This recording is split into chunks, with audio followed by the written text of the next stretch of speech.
Good morning, Mrs. Marlin.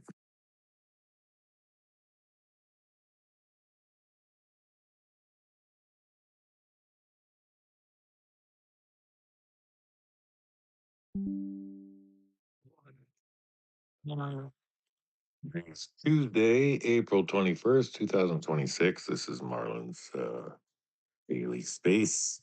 Marlin is out today, busy working.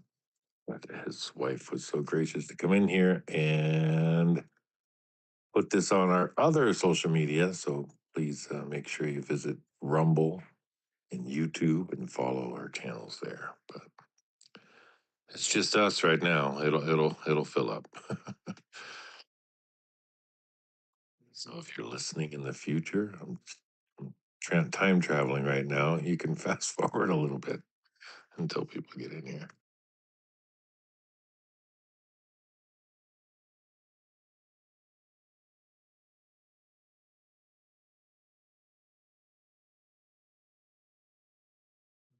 That's awful music. If I push the music button, it's really bad. Give me a taste of it.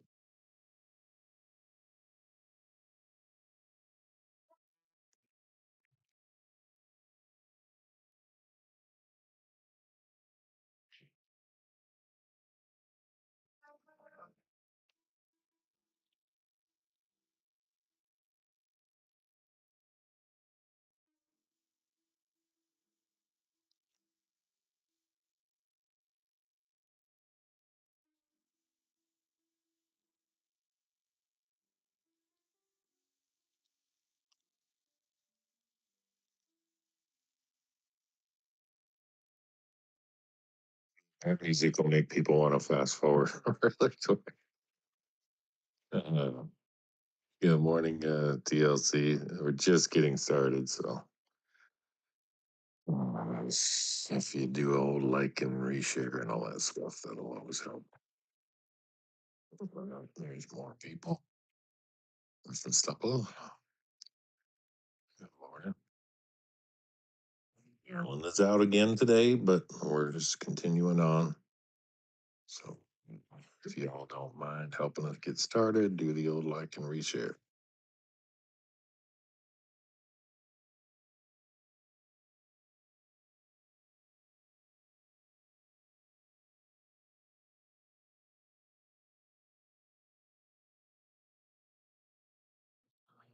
Sorry it's so silent. Ain't nobody here. Give us a minute.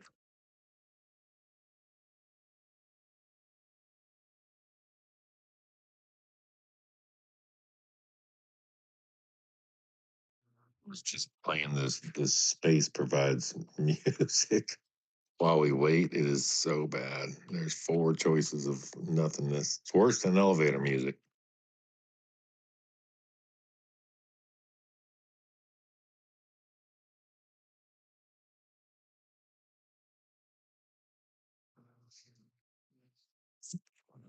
Sweet. Here.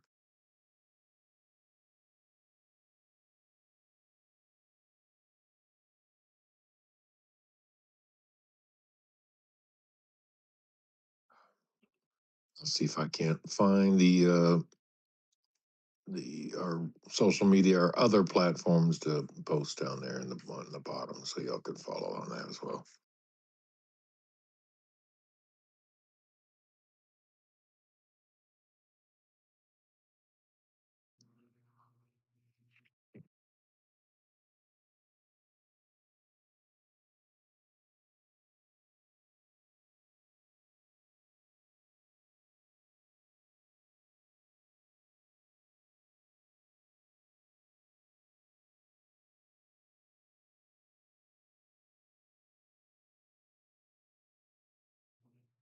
Good morning. We're just getting started.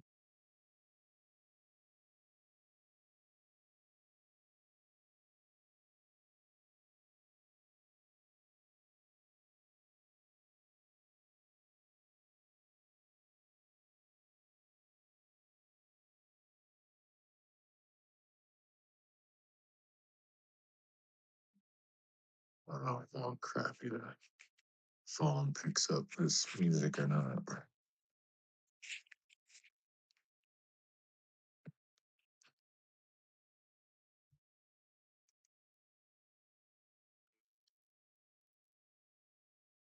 How bad does that sound?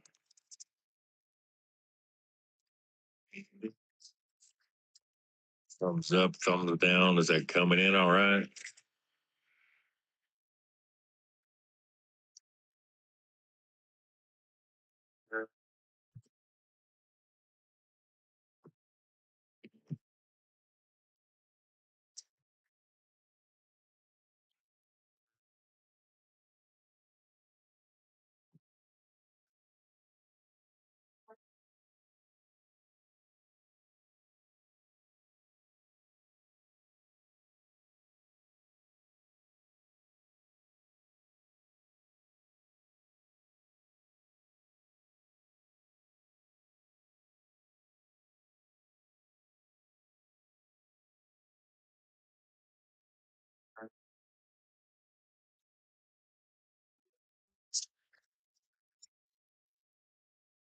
Good morning, just a housewife. Good morning, Truth. I just wanted to step up here and say thank you for covering for Marlon while he's off doing his thing. I appreciate you taking your time and energy to fill in. Well, it's awful nice of you to say that. Yeah, we got to help each other out as much as we can. Yes, it is a pain in the ass. So thanks for observing that fact. It's all good.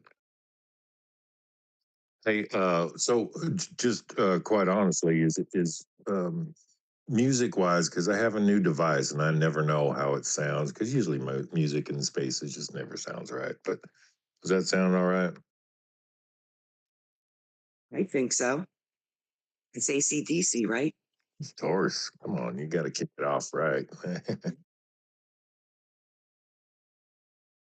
Yeah, it's going to take a moment for people to jump in here. Yesterday, I almost closed it because there wasn't nobody in there. First 5 minutes or so, I was like, all right, well, there's the sign. And then all of a sudden, people started coming in. I don't know if y'all caught it's going on now. It just started about 15 minutes ago. So 9 a.m. to 9 p.m. Eastern time, they're doing reading the entire Bible. So I don't know if y'all caught that. We talked about it yesterday, but it's pretty cool. It's live from Washington D.C. at the Bible Museum. Uh, the historic moment, you know, as far as our modern day, they've never done that. So it's pretty neat to know it's all televised. It's on the Pure Flix app or whatnot. So Pure, Pure Flix, Flix, Pure Flix.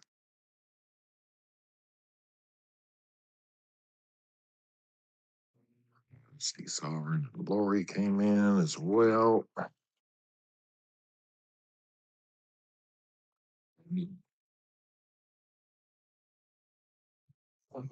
Well, before I start romper rooming, anything on your mind? Good morning, Lori. Anything on your mind, Miss Just a Housewife? Nothing really. Just going to get started on my morning routine. I'll try and pay attention, make sure that everything is streaming okay over on Rumble. But I just wanted to say thanks again, Truth. Appreciate all your time and help as usual. Hey, no problem. Well, yeah, I got to go double check and make sure it's working as well. And what's crazy is I'm speaking only for the second time on this space, and my husband isn't even here. It's bizarro world.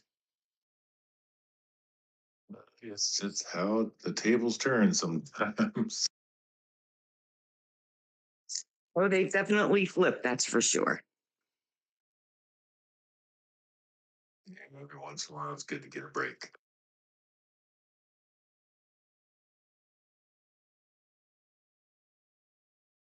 I'm just realizing who I'm talking to, so through the other app or the other profile.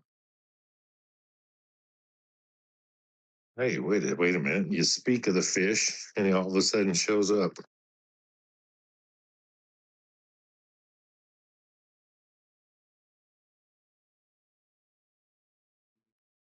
He's just swimming along.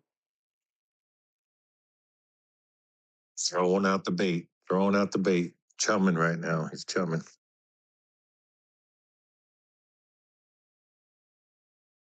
Good morning, Apothecaro. Good morning, Lori. Yes, Chef Baby. I don't know what. Yeah, I'm not sure how to pronounce that one. And Mika, she made it this morning. Yippee. I think she might have had her coffee. It seems like everybody got to their coffee a little early today, so that's good. Good morning, Miss Nika. Good morning. Sorry about yesterday. I got a call from my coworker and had to jump on and help her with something, and it was kind of sudden, so I apologize, but I'm here today. No, I figured that's what happened. No hard feelings. If you gotta go, you gotta go. I see Marlon down there. Good morning, Marlon. Yeah, he's fishing. I think the area he's in might not be the greatest. Just and he's working away. But hey, we're here. And just a housewife, you know, she's up here too. Not to reveal, but put two and two together. There's a Marlin, and then there's just a housewife. I don't know if you're following me, Mika.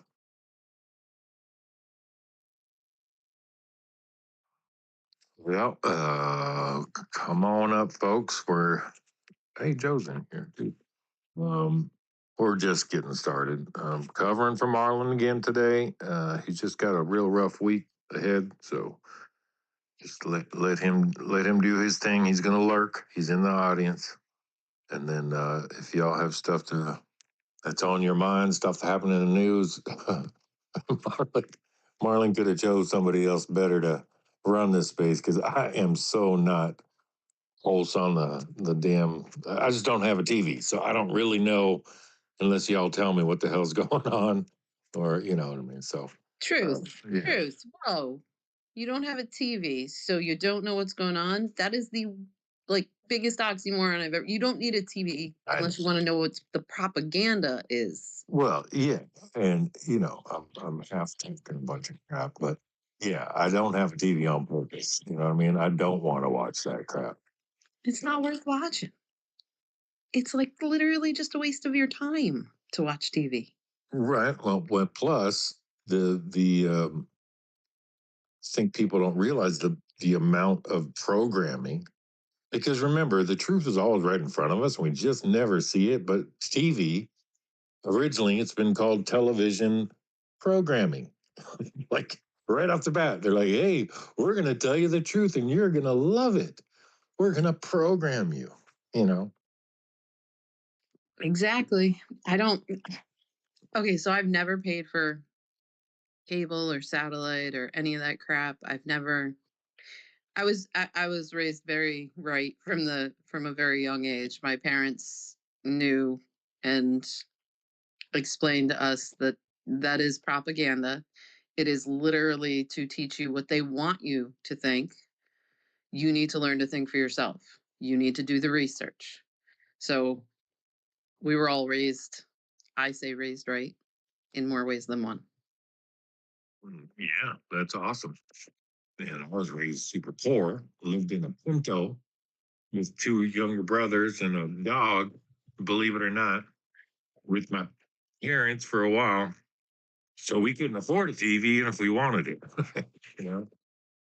Well, we had a TV at home. My father watched MASH and a couple of different shows, and um, I, I remember having to have somebody in the living room, somebody in the kitchen window open, and somebody outside to turn the antenna so we could tell them, stop, stop, stop, stop right there. But we were not, truth, we were not allowed to watch the television unless we were watching something with our parents, like a movie or something that we would all sit down and watch together. But we weren't allowed to just come home and turn the TV on and see what's on. That and it really didn't matter. There was only three channels that actually worked.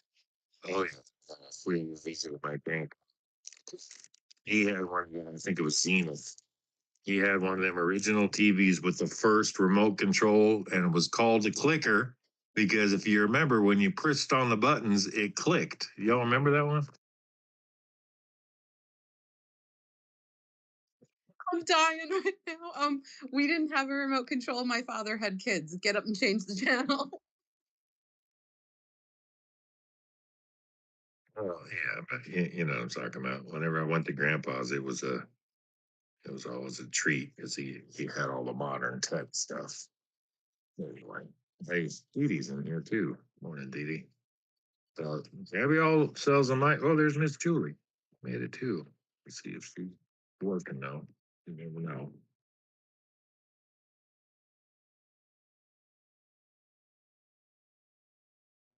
Otherwise, it's just going to be the Truth and Nika talk hour. So y'all just kind of come on up here. We'll sit here and talk about reminiscing, watching TV. They don't want to just hear us. Guys, come on, please come up and take a mic. Dee Dee, good morning. Good morning, Julie. You might be working this morning. What's up, Dee Dee? Hey, I was talking about old TVs and stuff like that. My grandparents didn't even have an indoor plumbing. I mean, well, indoor bathroom. They did have running water in there, but you had to go to the bathroom. You had to walk out back and go to the two-hole privy. So there ain't many people around remember those.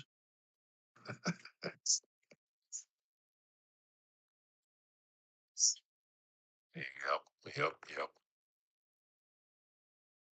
So what's on your mind there, Dee? Well, hey, real quick, Dee, let's say hello to Julie because I'm sure she's going to ask about her cow. And go on, Miss Julie. Hi guys, how you doing today? Um, yes, I know. I will ask DD about my cows, but I still call it a clicker. Just to let you know, truth, I still call it a clicker to this day. And because when the cable boxes first came out, they were, remember that panel that had the channel change, like all the different buttons to change the channels, and they clicked. Still call it the clicker. And my husband knows what it is, so when I tell him it, so I'm okay with that. And just getting ready to go do a couple things. Start my day before my vacation. Thank goodness. That can't come fast enough. I got you. So if you're busy today, I won't drop you the co-host. I get it. Yeah, no, I can't. That probably won't be for the rest of the week because I have appointments today and tomorrow, and then we leave Thursday, and then you won't see me. I'll be radio silent for 5 days in paradise. That's that. Nice. What y'all call paradise. Remember, I'm originally from Maui, Hawaii. That's paradise. Yeah, that is paradise. My paradise is Key West. Everybody has their little slice of paradise. Mine is Key West. It's our home away from home. We thought one day we were going to move there, and that was just a pipe dream. But that's okay. We go all the time. So every year at least we go at least once, and it's really nice. Now, doesn't Key West, like when hurricanes and stuff come in, doesn't that place get hit pretty hard?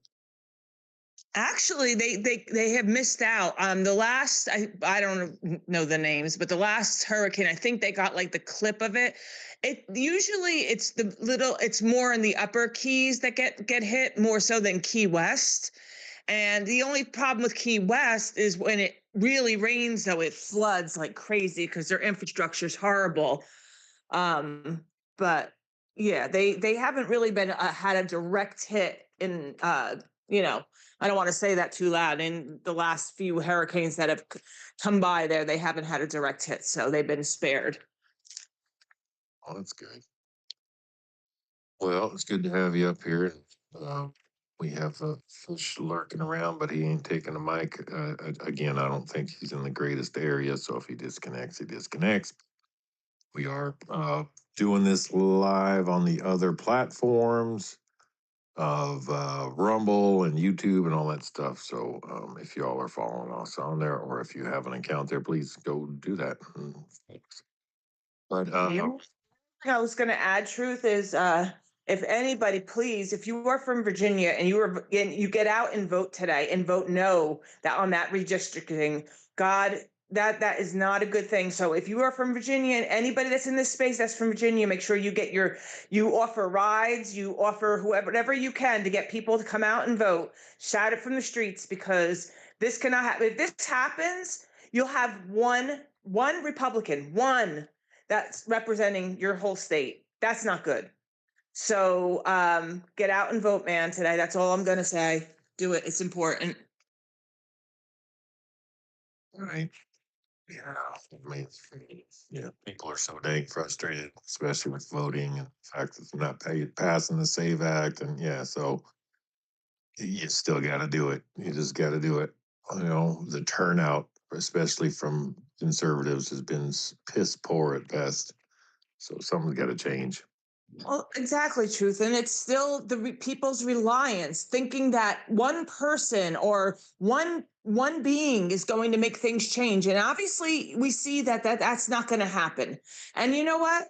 Trump is doing all he can do, but we have beat that dead to bed, beat it till it's dead, where he said he was giving it back to us, we the people. If we don't want to do things about it, if we don't want to get out there and fight, and do what, just even the littlest amount that you can do, which is just opening your mouth and speaking, then we all get what we deserve. Not just who you voted for. We will all get what we deserve, because one person will never, never, never, never be able to undo all the damage that's been done. And that is something that we've allowed for years and years, thinking that somebody else was going to handle that problem. We were just going to go about our lives and go on that dream vacation, or into paradise, as I would say.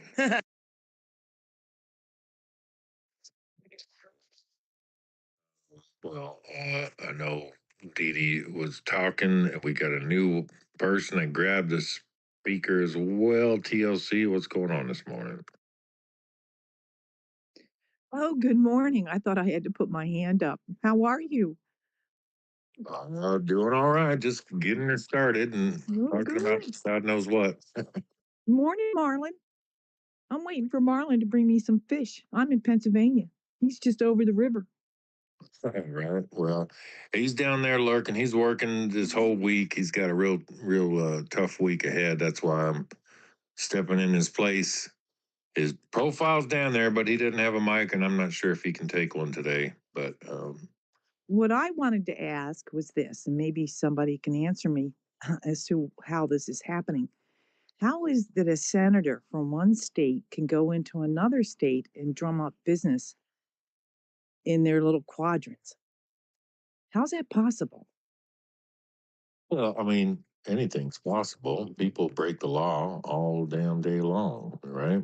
And unless we are made aware and make a fuss about it, it's going to continue to happen. It's just watching the whole shit show that goes on in DC, and everybody pointing fingers and, oh, that's not constitutional. You hear that a lot from the left, except they've been violating and breaking the constitutions the entire time they've been in office. So yeah, I mean, it's a good question, but you know, until we say something and do something, they're going to continue to break all kinds of laws. You know what I mean? I mean, honestly, the taxpayers pay for every senator that's in their states and representatives, but yet they can travel across lines to solicit, votes for a candidate in another state. And I find that to be so absurd. Well, I mean, if it's on a federal level or if it's on a state level, are you talking somebody running for a state position or a federal position? Well, I'm not too sure if they're there to campaign for anyone else, but what I'm seeing is that they're in other states drumming up business for their party. So I find that to be um, totally the opposite of what a senator and a representative is to do for their states. Spartacus went to Michigan the other day, and was, at Yeah. that one. Yeah, he's an idiot. Well, and the other thing I wanted to point out is I don't know if you're aware, but Obama campaigned pretty heavy in Virginia. And this lady had all her ducks lined up within days of being in office. And the next thing you know, the papers just flying, signed papers flying. And in my opinion, I think and I've quoted this, he's a meddler. Obama is a meddler. And I see now Hakeem Jeffries is becoming even more so of a meddler. And I wonder how that crosses the lines with the people you represent in your own states. It doesn't make sense to me. It just doesn't make any sense. Obama is a piece of crap. That guy pure evil. Just look at his face. It's one of the most evil people in Congress. And the other thing I noticed about him is this. He was never near New York at all for any support campaign or otherwise for Mondami. But what does he do? He shows up there in a little school with a bunch of little kids. I don't get this. I don't get this guy. I wish he would be removed from the United States. Yeah, and there's so much to be done, right? But we sit here and talk, and we don't want to turn into echo chambers, but we're trying to make people aware of all the problems if they don't know, right? And then we also want to offer solution. And we always talk about, obviously, it starts locally. And if we pay attention, not only in our own state, but our own county, our own cities, of who the heck is in those offices, because, it kind of works its way up the chain of command, right? So, yes, we know we've got these damn problems, but I love it when we sit here together as a group and try to find the solution, right? So, who would like to contribute on what do we do here? Again, our voices, we are the people, right? We are the ones that are in control, essentially, whether we know that or not. So how do we do it? Come on, let's talk about this.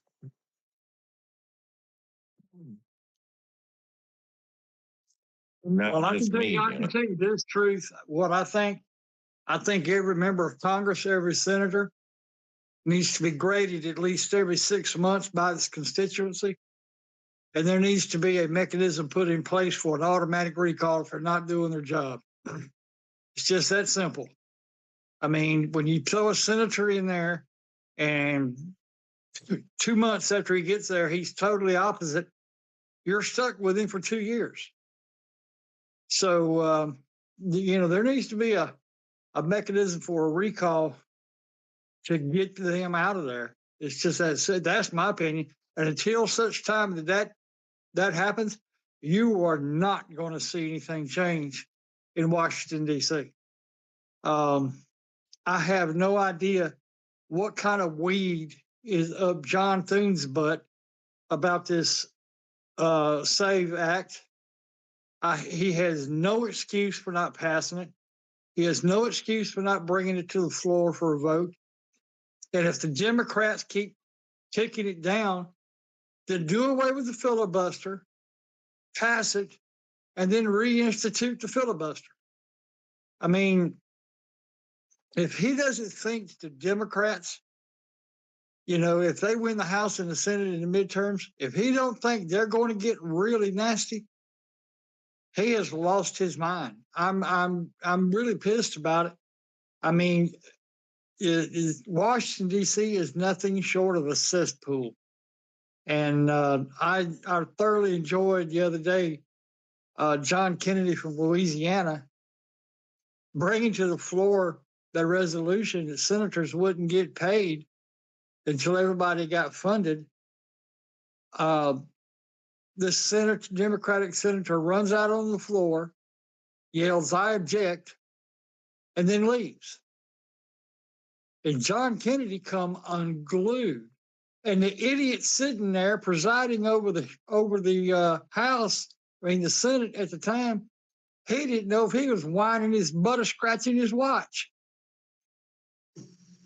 John said, made a motion, and he said that motion doesn't exist. And John said, yeah, it does. I just made it. So, it is absolutely beyond me who has control of these people, because it's quite obvious it is not the American people. Absolutely not, Dee. They don't even listen to what the will. It's an 80-20 issue. I mean, that's how many people, and this is not just Republicans. This is Democrats that want this voter ID to be put in place.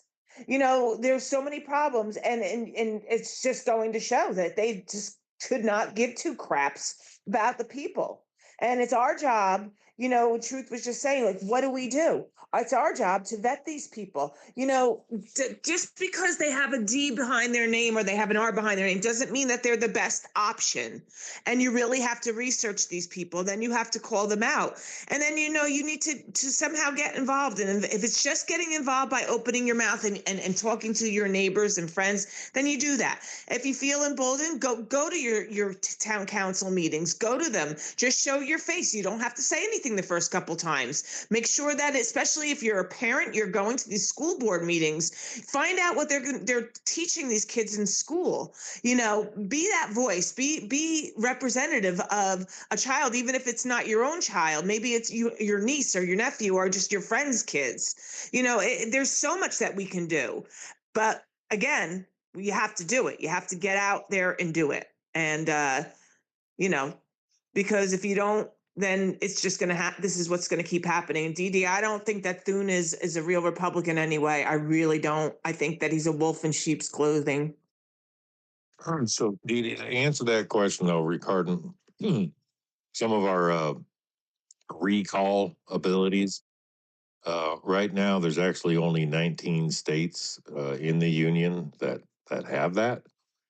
So that's Alaska, Arizona, California, believe it or not, Colorado, Georgia, Idaho, Illinois, Kansas, Louisiana, Michigan, Minnesota, Montana, Nevada, New Jersey. Hey, you guys in Jersey, North Dakota, Oregon, Rhode Island, Washington State, and Wisconsin. So the other 31 states, it's not permitted by law to recall a state legislature. So you got to kind of wait it out, right? Now there is the other possibility, very slim, of impeachment or legislative expulsion, right? So state legislators can remove their own members through the impeachment process. So, and then of course, obviously it's got to have like misconduct, corruption, high crimes, misdemeanors. But if they're all in on it, then you ain't going to get 2/3 vote to get them out. But those are some of the resolutions that we have regarding state. I guess you would call it state Congress members, or whatnot. But Sovereign had her hand up. Go ahead, Sovereign. Oh, I just wanted to say good morning. Glad you guys are here. Always brightens my day. I kind of feel like, I don't know, with the hush fund and we're aware of that they've committed crimes, right? So we may not know exactly what they are, but we know that a majority have committed crimes.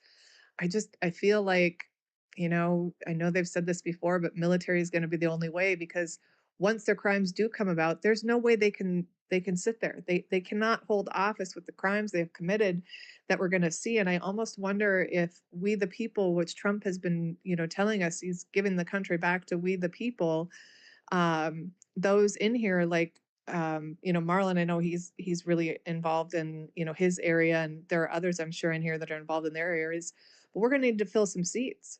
And maybe this is the exercise we're doing to figure these things out when the time is right. At least that's my hope, because otherwise the only thing I can see is just the whole thing needs to be burned to the ground at this point. I don't know if it was Julie speaking, but just the sheer amount of Republicans that we're finding out are rhinos. We already know the Democrats are bad, and now we're seeking out the rhinos, and it's probably more than we even realized. So I don't know. I'm just hopeful that we the people, we're going to do this. Well, I mean, the famous line, at least I'm thinking of right now, where you're talking about Gotham in the movie Batman a long time ago with Jack Nicholson. Anyway, says this town needs an enema. And that's kind of how DC is right now. Well, draining the swamp, truth, draining the swamp. Yeah, I'm just afraid that plug is not big enough though. And it's getting clogged up. Um, you know, I'm 63. I don't think I've ever been as disgusted with the federal government, the branches right now as I am. It is beyond belief that, you know, we elect these people to go up there and do something, and they do just the opposite. I mean, right now, as far as I'm concerned, the Senate and the House, the top three things that America hates the worst is cockroaches, hemorrhoids, and Congress. And Congress is closing in on hemorrhoids real fast. So, you know, I don't, and these people up there know it, but it's just, let's just call it what it is. They don't give a damn. They're going to get up there, they'll get a couple of terms in or do whatever, and then they'll retire full pay for the rest of their life. That needs to change. But here's the thing, they're the only ones that can change it. And they're not going to do it. You will never see term limits. Why would somebody vote to put their self out of a job? And, you know, so you will never see term limits unless there's an actual, you know, constitutional meeting where it's put into the Constitution. And there's a bunch of them that don't want that because that could go haywire real quick. You're not going to see it. So I don't know what the answer is. I really don't. I mean, you know, everybody, I mean, I hear people talk about, well, you need to get local and all this kind, and I agree. But local politics does not mount to a flea on a dog's back when it comes to Washington, D.C. Oh, but So, it does there, Dee Dee. I get your frustration, but it does make a damn difference, man, because it's not supposed to trickle top down. It's supposed to trickle down up. I don't think people understand that. We as a state, we run our own thing. We as counties run our own thing within the state. We as cities run our own thing within the county, right? So Right. if our state is controlled by a bunch of idiots that we put in there and we don't take them out of there, then yeah, our state's screwed. Now our federal government, that's a whole damn different ballgame like you're talking about. But these people, the way that we're voting, the way that this whole damn thing is set up to even run for office, the fact that it costs tens of thousands of dollars just to put your name in the hat, that right off the bat, that's dirty as hell. Right off the bat. So you already know that they're bought and paid for before they even get in there. And they've already got bills and legislation that they didn't write that they're taking with them on their way to, you know, well, I got to do this because these guys bought me and that's what they told me to do. And then, you know, that absolute power corrupts absolutely. Then they continue to go on with their bullshit. So yeah, we're all aware of it, but again, if we can't take control of our local place, we're bitching and complaining about the federal government, it's only going to get worse, right? It ain't going to get any better. So we got to work bottom up. It's a frustrating damn reality. Sorry to jump in there, Dee Dee, but I mean, God dang it. Yeah, I mean, I understand. I understand exactly what you're saying. But here's the thing right here. I mean, if, you know, say my state of Mississippi, if our state held a referendum demanding term limits and our senators and our representatives didn't do it, then what recourse do you have? They're there until their term expires. Now you can vote them out next time around, but that'll be either 2 years or 4 years down the road. So, I mean, you know, 100% of this population of the state could say, Hyde Smith, Wicker, y'all sit there and you get this passed. And they vote no. What the hell do you do?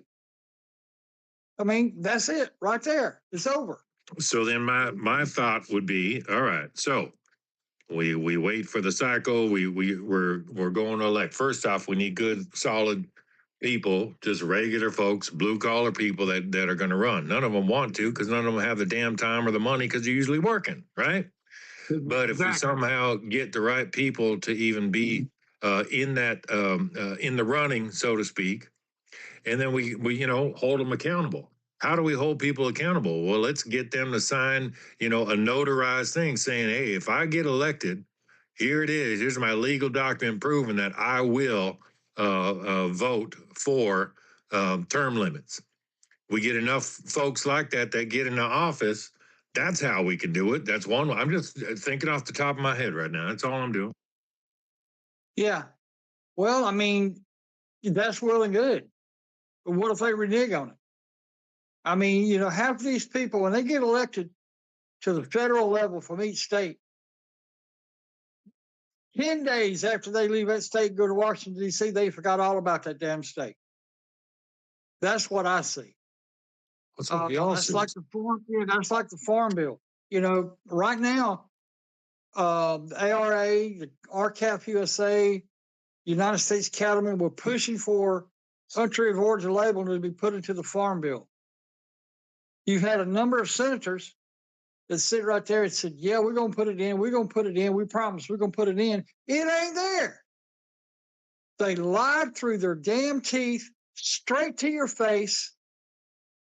And, I don't trust them. I mean, like I said, they're gaining on a bad case of hemorrhoids real quick. And, normally I don't talk politics when I get on this app, but I mean, it just watching the news every day, it's just, and seeing what I'm seeing, it's, it just makes you shake your head. It makes you, just like Julie said it, or whoever said it, it makes you just want to burn it all to the damn ground and just start over. Fire every SOB there. Senators, the representatives, everybody. Run them off and start over. And see, do you remember that speech though, Dee Dee, that piece of crap traitor piece of shit that's from Kenya that supposedly, was the president at one time? Do you remember his damn speech about how you basically destroy a country from within, get them to hate each other, to distrust their institutions, the whole you know what I'm talking about? Yeah, I know what you're talking about. It worked. I mean, let's face it, it worked. Right. Where we, the American people, don't trust our institutions. We don't trust our government. We don't trust the CIA, the FBI, none of that crap. That's where we are. Now, does that mean that everybody within there is not trustworthy? No. I mean, you're quoting Senator Kennedy. I love that guy. He cracks me up, man. You and him I could imagine the two of y'all at lunch, the isms that you'd be saying between each other, nobody be able to follow y'all's conversation. Well, I mean, it's just plain talk, truth. That's all it is. I mean, what do you do? It's short of going up there and just showing your ass. That's the reason that I've been invited several times to go to Washington, D.C. and go to these congressmen, go to these senators, and this, that, and the other. And I've declined every time. Because you don't need somebody like me in Washington, D.C. Because if I go to Cindy Hyde Smith's office, she's my senator. If I go to her office, I want to see Cindy Hyde Smith. I don't want to see a damn staffer to deliver a message and change the subject, according to them. I don't want to meet with a secretary or a staffer or their chief of staff. I want to meet with the person whose name was on the damn ballot that I voted for. I didn't vote for these other people. So, and oftentimes that doesn't happen. So, in my opinion, that's a wasted trip. I feel your pain, man. I know it. The only person that I have ever responded to that responded back to me personally was Senator Harriet Hageman. Her office responded back every time I've ever sent an email or anything else. And then there was a couple of times that I got emails from Harriet. Now, I mean, it could be something she's telling them to write and this, that, and the other. I mean, I didn't have her on FaceTime or anything like that, but these people get up there in Washington, D.C., and they seem to think they become untouchable. And guess what? They are. They are untouchable for their term, unless, like I said, you're in one of those 19 states that have a recall. They're untouchable. Well, that recall Yeah. is only available to state positions, not the federal. Just FYI. Well, see, that makes it even worse. Right there. I mean, for the love of God, when you can't fire somebody for doing a crappy job, I mean, what happened? Where are we sitting? And it's a pity it takes 2 years or 4 years before you can fire them. Let's look back on that, Dee Dee, as far as the history of this country and when it started like that, and we had representatives. Mind you, we were a lot smaller country. We had the 13 colonies, and when these people that were representatives, they knew most everybody in their damn district, right? They were people just like us. That everybody in town, like, well, yep, I'm trusting that guy. Let's let him go fight with those bureaucrats, and you know what I mean. They trusted each other, and they kind of knew each other. Now these damn cities are so big, the representation is completely off kilter, because they can't really represent. There's only a certain amount of people that are supposed to be representing, but that's kind of been thrown out the window because we grew so fast, right?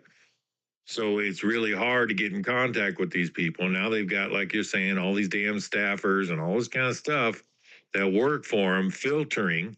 Because you can imagine if you represent a state or something that's got huge populations, millions and millions of people, you can understand how many damn emails and calls and stuff their offices get. Well, that's the price you pay. So figure out an algorithm, figure out some damn software, how you can, respond to these people and take them meetings from people that really have something to say. You don't want to be taking meetings from somebody who just wanted to meet them. You see what I'm saying? Like, there's got to be a balance there. Yeah, I know exactly what you're saying. And, that's, and people wonder the reason I absolutely distrust the U.S. government. I mean, the White House is totally different. Trump's doing what he said he was going to do. But that's, I don't understand those people up there on Capitol Hill. I don't understand the people that passes the laws. We need to fill that place up with people like a John Kennedy. Well, let's, Dee Dee, real quick, I do want to get to a hand, and I still want to continue this conversation, but no, but real quick, this is where I think people miss, if we're not learning about the history of our country, we don't know how it all works. We're not taught civics anymore. These kids don't even know that we are our constitutional republic. They call it a damn democracy, all that kind of crap, right? But we don't, we seem to forget, if you remember the old Schoolhouse Rock cartoons about the I'm a bill on Capitol Hill, all that stuff. Remember, laws and bills are supposed to come from us. We, the people, we're the ones that write them and give it to our representatives. Say, hey, I think this is a good idea. I got a lot of people behind me on this. Please push this up the chain and see if we can't get this passed. But instead, I can't tell you in history that I can remember anybody in my generation that actually wrote a bill and it went up all the way up.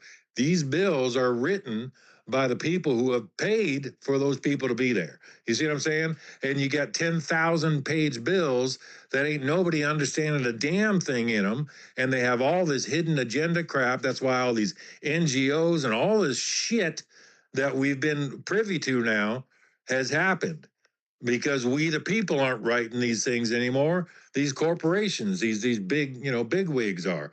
Thanks for your patience, Julie. Go ahead. Sorry to, No, you were on a good roll there. It was good. It needs to be heard. And it's true. Really quickly, like how many people are not awake? When you were saying that this disgusts you, this is horrible. People are disgusted by one person because of what they're hearing on the news or what they're hearing from other people, instead of actually looking at what these people are doing, the politics of everything. Nobody's researching anything anymore. Again, it's because either people don't have time, people don't care, people think somebody else is going to take care of it. Whatever the reason is, it's comes back to all of us. It just comes back to all of us. And then what happens is the result of this of the things that we're seeing. So it's a shame. And what Truth is talking about, like especially not people not knowing their history. If you think about it, when the framers when they had their ideas for making the United States and what they were doing, you were supposed to be working on your farm during the day, and then you came and you came to Congress, you helped pass that bill, just like Truth said. You came in, you passed the bill, and then you went back to your farm. You started working. That was the idea, and that was how they envisioned it. But then, obviously that was a long time ago when when the colonies and towns were a lot smaller, but everything's gotten bigger now. So yeah, it's now we just have to, do our part as best as we can and call out the nonsense and make them feel uncomfortable. I mean, if that's all we can do is everybody getting on their X accounts, everybody writing letters, making phone calls to John Thune's office and saying that, hey, this is an 80-20 vision. This is what we want to have done, changed, and you represent, we the people. You need to make that change, and that's really basically all we can do at this point in time until we can get him either out of office or, he moves on. But anyway, one more thing, Truth. I'm gonna drop down. I have to go now. But guys, have a great space, and I'll see you all soon. Love you. Bye. thanks, Julie. Hey, I did want to say, go. Oh, sorry, Pete. No, I I'm did. standing by, Julie. Go ahead. Okay. I did want to say this. So, as far as accessibility to these people who represent us, I mean, this would be maybe a suggestion here. Because again, if we have millions of people trying to reach out, or at least tens of thousands, hundreds of thousands, whatever, to their representatives, and of course, they're trying to filter through that, find out what's real, find out what's not. People can complain and blah, blah, blah. But I think that our representatives are actually more accessible than we're given credit for. Like just on this app alone, you can throw their handle in your post to get their attention, whether it's a staff or whatnot, but you get attention. So if you make a video and have a legitimate complaint, and instead of cussing up a storm and whatnot, you lay out the facts. You make yourself a video and you put it out there like, hey, representative, you ain't listening to me. I can't get through to your office, so this is what I want to say, and I'm going to say it here. And you do that, and then you tag all those people. Sometimes things go viral if it's a worthwhile cause, if it's a legitimate complaint. I think that maybe we start doing that a little bit more, where and if you want anonymity, make a damn video and black your face out. You know what I mean?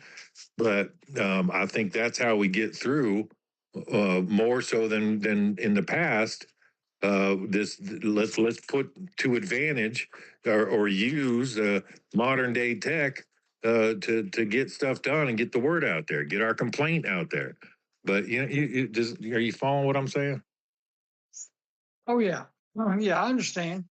But I'm sitting here and I watch U.S. Senate and I watch the House on TV, on C-SPAN or whatever, and I listen to them.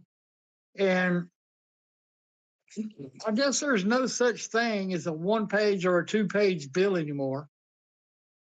That's pretty much gone.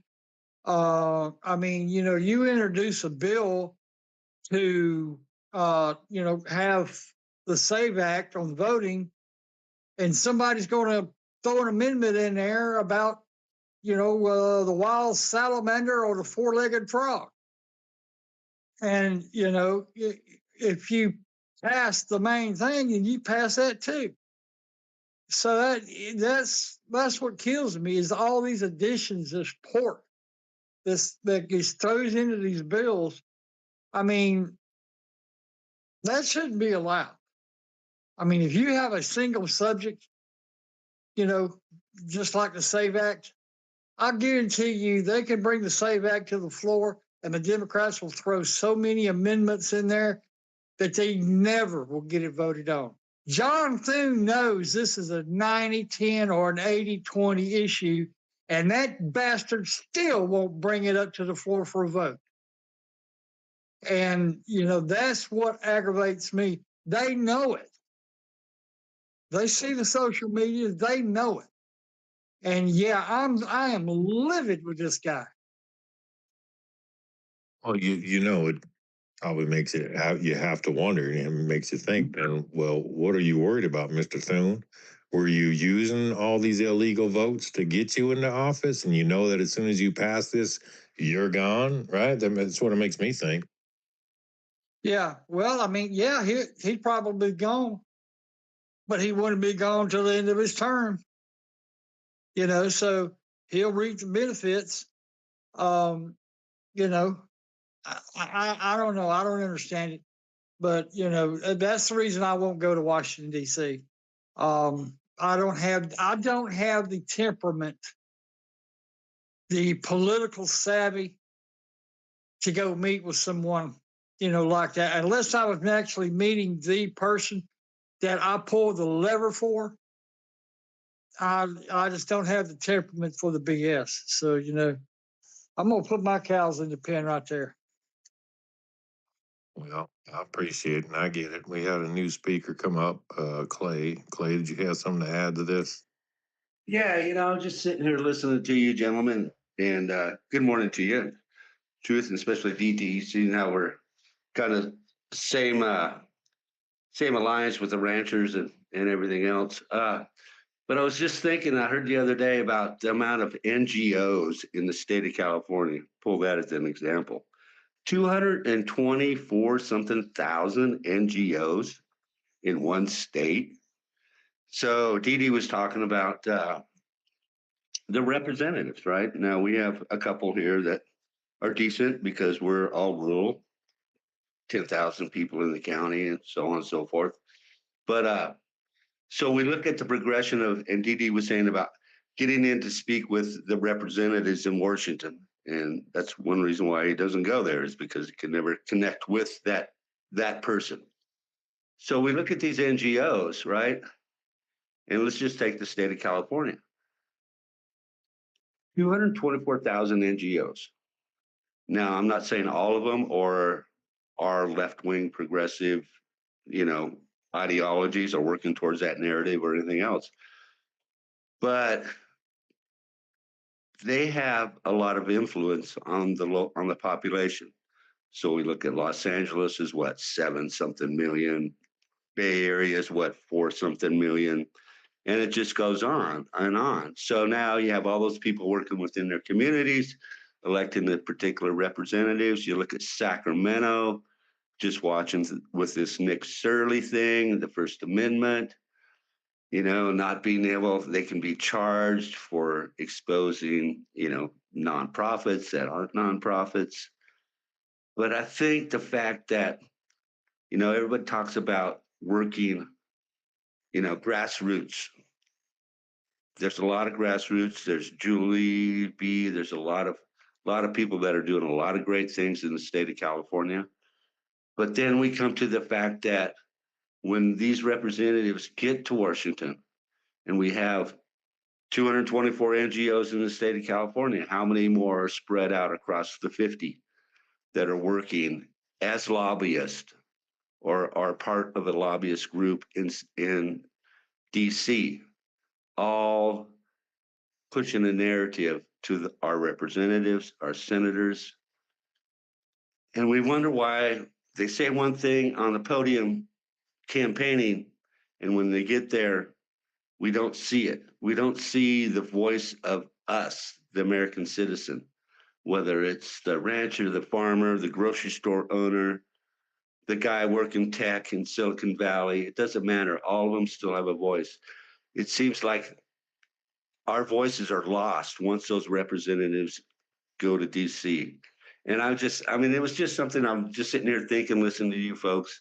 I'm just thinking about, yeah, I mean, you put it all together, we lose our representation once those folks go east, let's just say us from the west, because the influence, the money. And look at this one bill where Congress is, they want 178 something $1,000 death benefits if they die now in one of these new bills. I mean, it just goes on and on. I mean, what gives them the right to spend our money the way they are when we didn't elect them to represent us in that manner? I mean, it just goes on. And where we start to fix it, I'm clueless. But that's just my voice for the day, kind of my observations. I hope I didn't change the subject too much, but thank you for the mic, and I appreciate the ability to be able to share my thoughts. Thank you. Well, I appreciate it, Clay. Yeah, it's always good to get fresh faces in here and to add to the conversation. We're all frustrated. A lot of these spaces, they get in there and black pill a lot of people and all kinds of crap. But we do our best to try to find solutions and make suggestions and whatnot. But we all do know that, yeah, something happens, right? I always compared to, that Eyes Wide Shut movie, that something like that has got to happen once they get into Congress up there. They take them in the chamber and lock the doors and have some blackmail against them, some crazy stuff. That's that thought's got through my mind a lot, that they are compromised with the moment they get there. They truth, they joined the good old boys club, I feel like. Trump is the only one that refused. I don't know. There's a couple of them, guys, that are actually decent. Hawley's one of my favorites. He tried to pass the Insider Trading Act, named it the Pelosi Act, which I thought was funny. But it just, they get in there and they join the good old boys club, and that's it. They're done. I think they've already got something to blackmail them with, but once they get in there, they like you said, pull them in behind closed doors, say, look, this is what we got on you. You do as we say, or this goes public. I'm convinced that there's definitely something behind closed doors that we don't know about that's going on that gets them all to do exactly what they want them to do. I 100% agree with that. Can I just ask everybody, I'm sorry, Truth, I just, can you guys please like and share the space out so we can get more of our regulars in here? I know like a lot of people are looking for Marlin space, so if we can just like and share it. And if you're on YouTube or Rumble, please feel free to go over and like us over there too. We'd appreciate it. It sounds so much nicer coming from you. Try. I think TLC was trying to open her mic. Were you trying to add in there? Can you hear me? Yes, ma'am. Oh, good, because I didn't even see the last speaker on my page. But anyway, what I wanted to say, just kind of gathering all these thoughts, and I happen to be one of those people that I have a 360-degree mind. And if it goes from America, it goes west, goes east, north, and south. And it seems like there's a lot of comparables into what we're experiencing here in America. But I kind of come to my mind It makes me feel like I have to deal with Comcast every day to lower the bill. And you can never get a hold of the CEO and explain to him, hey, look, this is a lot of money. Why are you charging me all this money for having cable? And this reminds me of the government. You can't do anything to these people to make them do something for you. And I just wanted to add, I don't know if you all saw, but the Congolese were in DC protesting for justice, I think they said. Better program. I don't know what the hell they were doing. But in any event, I'd rather see Americans protesting in DC. I mean, the only one that I know that was huge was J6. And even that they threatened. So I don't know how to do this. And the other thing I thought of is there needs to be a website for a documented letter that people can go on to if they don't have time to write a letter and direct it to their constituents or their leaders, and swamp their offices with letters. I mean, I have one here, Fitzpatrick. I mean, talk about a Reno. He just turned on his heels and did a 360 once he got in office. And I don't know who voted for him because I did. But and the third thing I wanted to say, it's money. It's a lot of money that keeps these people in office. There's such a deep trench of money that they get to pull from if they do the right things, and given if they do the right things.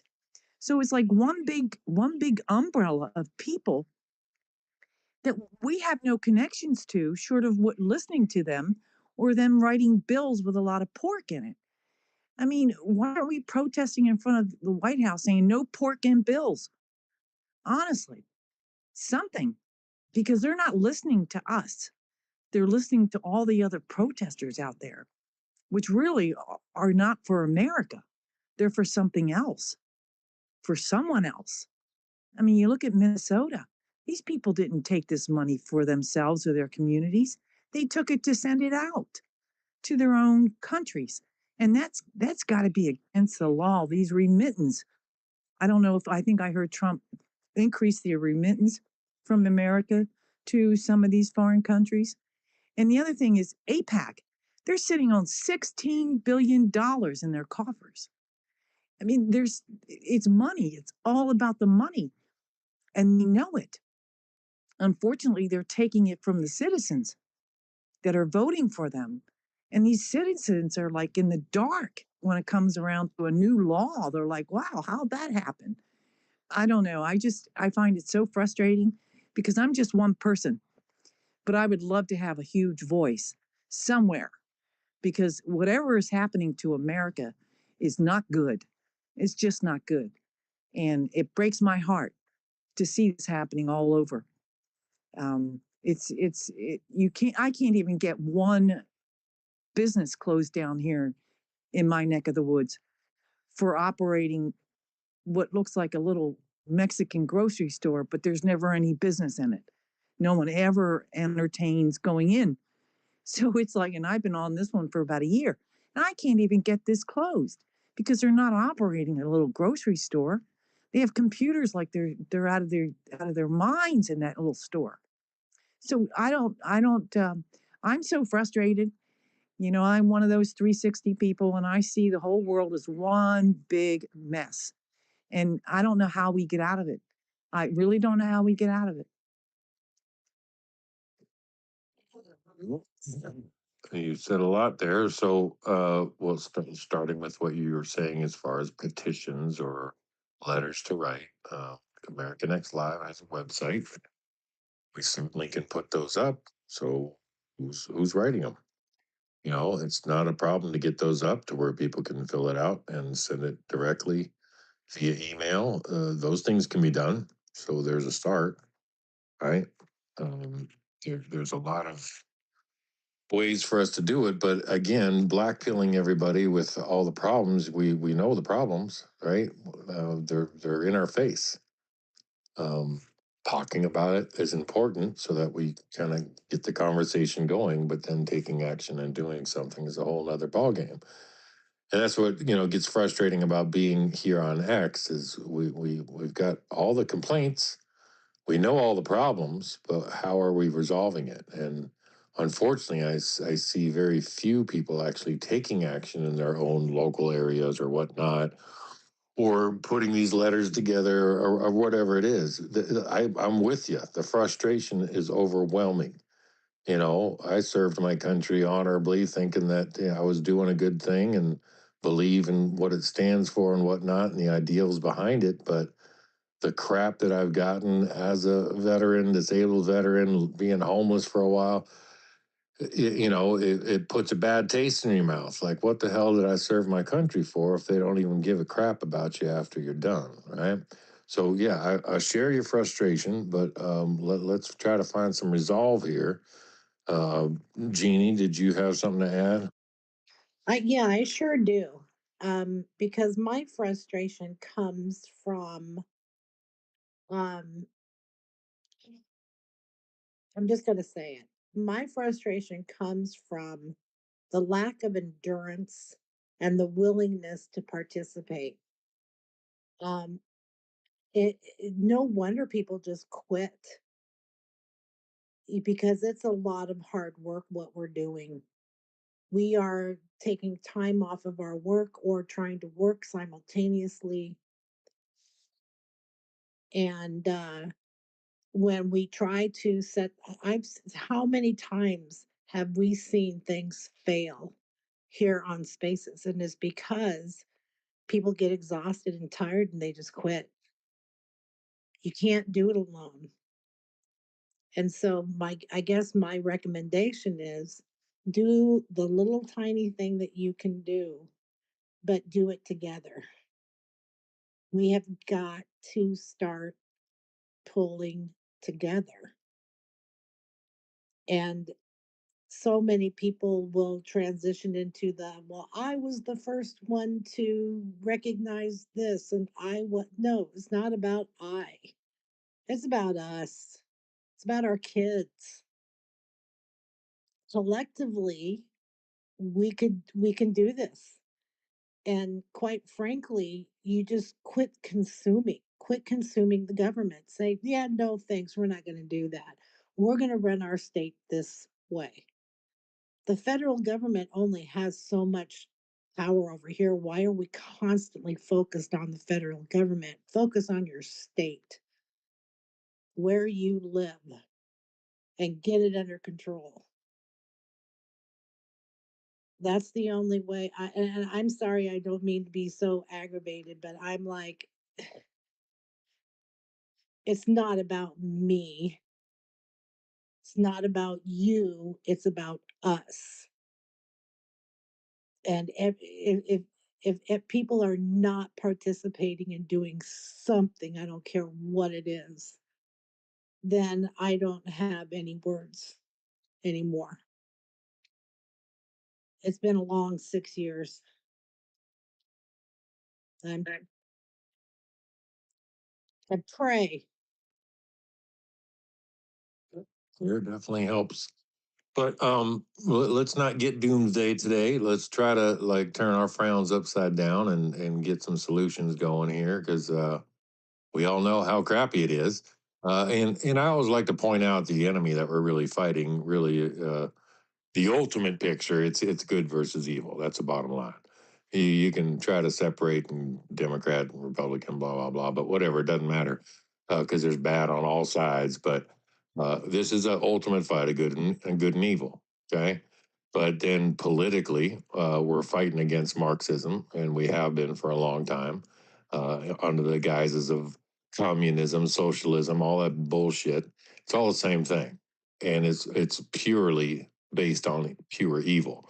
If you don't think so, please, I encourage you, read the damn Communist Manifesto. You have to understand what we're up against, what we're fighting, and why we see all this craziness. And, all the stuff going on, the people that are in office, they're compromised. And I even go so far as to believe that, the elite, sit down at a dinner table with Satan himself. That's how bad I think it is as far as what we're up against and what we're fighting. And you can call me crazy. I don't give a damn because I've lived enough life, more life than most people would live in 100 lifetimes in this short 55 years on the planet, and seen more shit than you can imagine in the military, dead bodies and the whole nine. So, my perspective is going to be different from anybody else's, but ultimately what I see is good versus evil. And so we gotta weed through all this stuff, our frustrations, all the corruption we've seen in DC. There are people that are fighting for us and with us. Thank goodness we do have a president who is a man of action, who's doing his damnedest to get things through. But because of the politics of it all, because of the laws that are in place to protect us, essentially, he's got to do a big song and dance, right? Just to get stuff, and then has that presidential power of executive orders. But the unfortunate thing about executive orders, they only last as long as he's in office. And if we don't codify these things and make them into law, then we're kind of back to square one, depending on who jumps in office, right? So, yes, it's frustrating as hell, but we've got to turn our frowns upside down here. Let's focus on some good things, right? Yeah, I'm sorry, Matthew. I really am. And it'll be a better day tomorrow. I think I'm just frustrated in that there is so much that we could be doing, but we just can't seem to get it together. And the only thing I know how to do now is pray that we come together and support one another and not worry about who gets credit. Just do it. Well, you said I'm something hopeful right off. there. Well, Jeannie, you just said something right off the top, though. It'll get better tomorrow. I gotta disagree with that. It starts today, right now. Whatever action we take or we don't take today determines our tomorrow, right? And I get what you're saying, but at the same token, we got to get out of Tomorrowland. We got to get past the past and let it damn go. And we take action today. What did you do today to make a difference in your community? And most people have crickets, nothing. Gosh, wow, where's the blame go? We all love blame displacement. We can sit here and quarterback, couch quarterback, or whatever the hell it is, when we watch sports or whatever. Well, we're doing the same thing with our politicians. Well, I would have done it this way, or well, why isn't it going? Well, let's just take damn action. Again, start locally. That's how you have your most impact on the people that are around you in your hometown, and then it starts to spread, right? But what have you done today? Not living in Tomorrowland, not dwelling on the damn past. The past is a past. We can't do a thing about it. So truth, there's a lot of doom and gloom going on right now. There is a woman that comes in here named Misty. She may have changed her name, but I know for years it was Misty. Um, she does write letters and allows people to use them and just put in the names that then and information. Like you'd literally just have to fill in your senator's information or your representative's information and send it. It's that simple. I've been digging while everybody was talking. I was trying to find her profiles that I could link it. If anybody knows who I'm talking about, please come up and take a mic and clarify this for me. I know she's on here and I know she writes these letters specifically so that all of us can use them, and because she knows, like, conservatives work hard for a living. All of us, we work hard for a living, and we don't have as much time as a lot of the liberals and progressives do to do this kind of stuff because we are working, we are busy. And I'm not saying that liberals and progressives, none of them work, some of them obviously do, but there are a lot of them that don't, and they have a lot more time on their hands, or they consider these rent-a-riots their job. um, if anybody knows the Misty that I'm talking about and you can come up and clarify or link her profile, I would really appreciate it. She has been in here multiple times and talked about this. She's actually been in a lot of spaces that I've been in, but please, she has taken the time to put together some really nice information that makes it very easy for the rest of us to be able to, just drop in some information, the contact information, and send it in an email.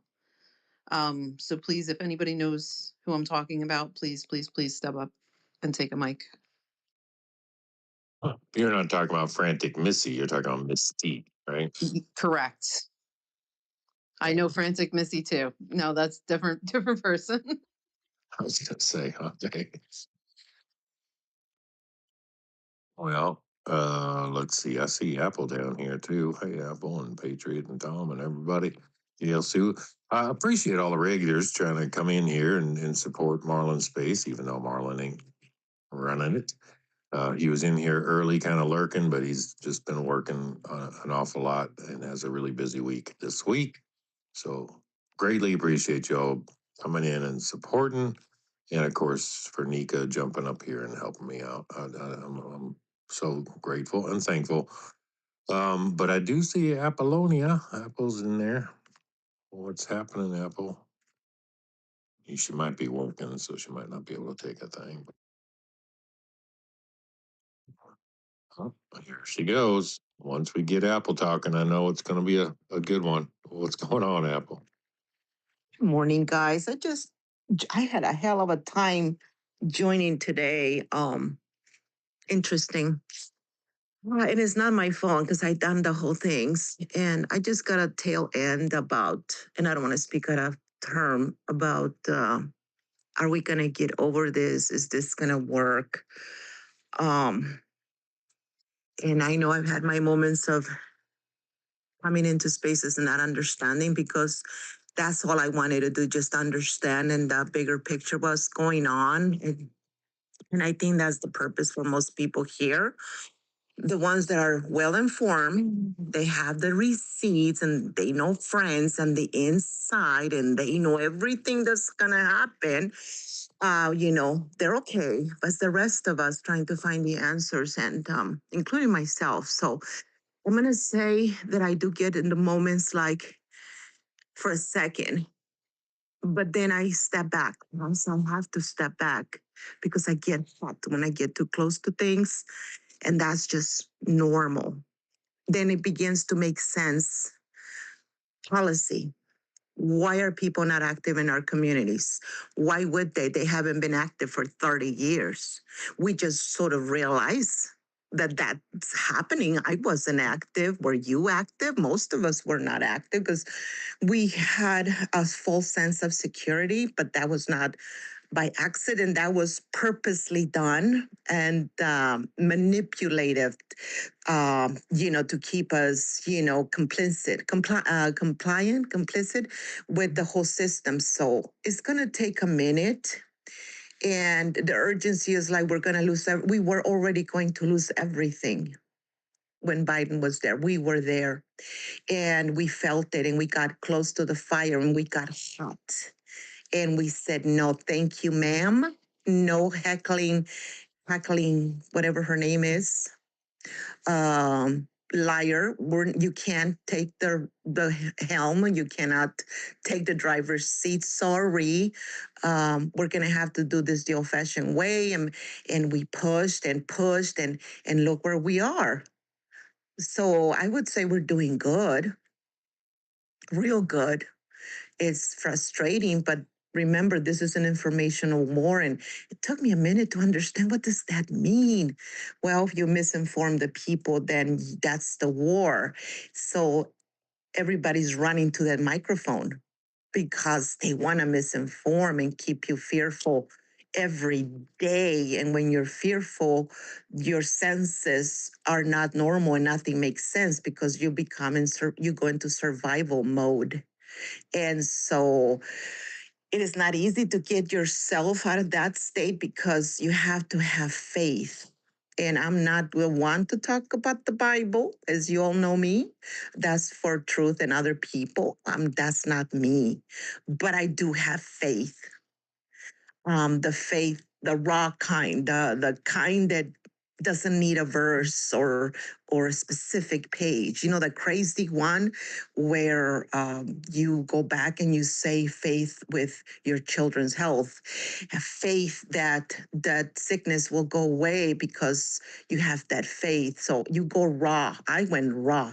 So you have to have that faith for it to make sense that it's going to. And I always say, worst case scenario, this ship is going down, but it's going down when we choose it's going down. And it's going to go down when we had enough. It's not going to go down with some socialist communist scumbag sits at the podium and dictates and tell America or Americans or how it's going to go down. They tried that. It didn't work out for them. So you're seeing snakes biting themselves and poison. So I try not to get into that spiritual zone because it's crippling. And I don't know about you guys, but in my household, I cannot collapse or cripple because we are the grown people in our homes and we are the parents and grandparents and we owe our kids more than, I don't know, I'm tired. I can't. So I have to keep this positivity because it's their life at stake, not mine. And I have to have much bigger hopes than my fears and concerns. It's a struggle and nobody's right. And at the same time, nobody's wrong. It's up to you to decide where you stand. And if you don't want to participate, that's okay. Just understand lettuce prices are going down and you do have a second amendment you can rely on. So feel comfortable that God gave us that. And they can't take that away as much as they try. So there's a lot of us versus a little bit of them.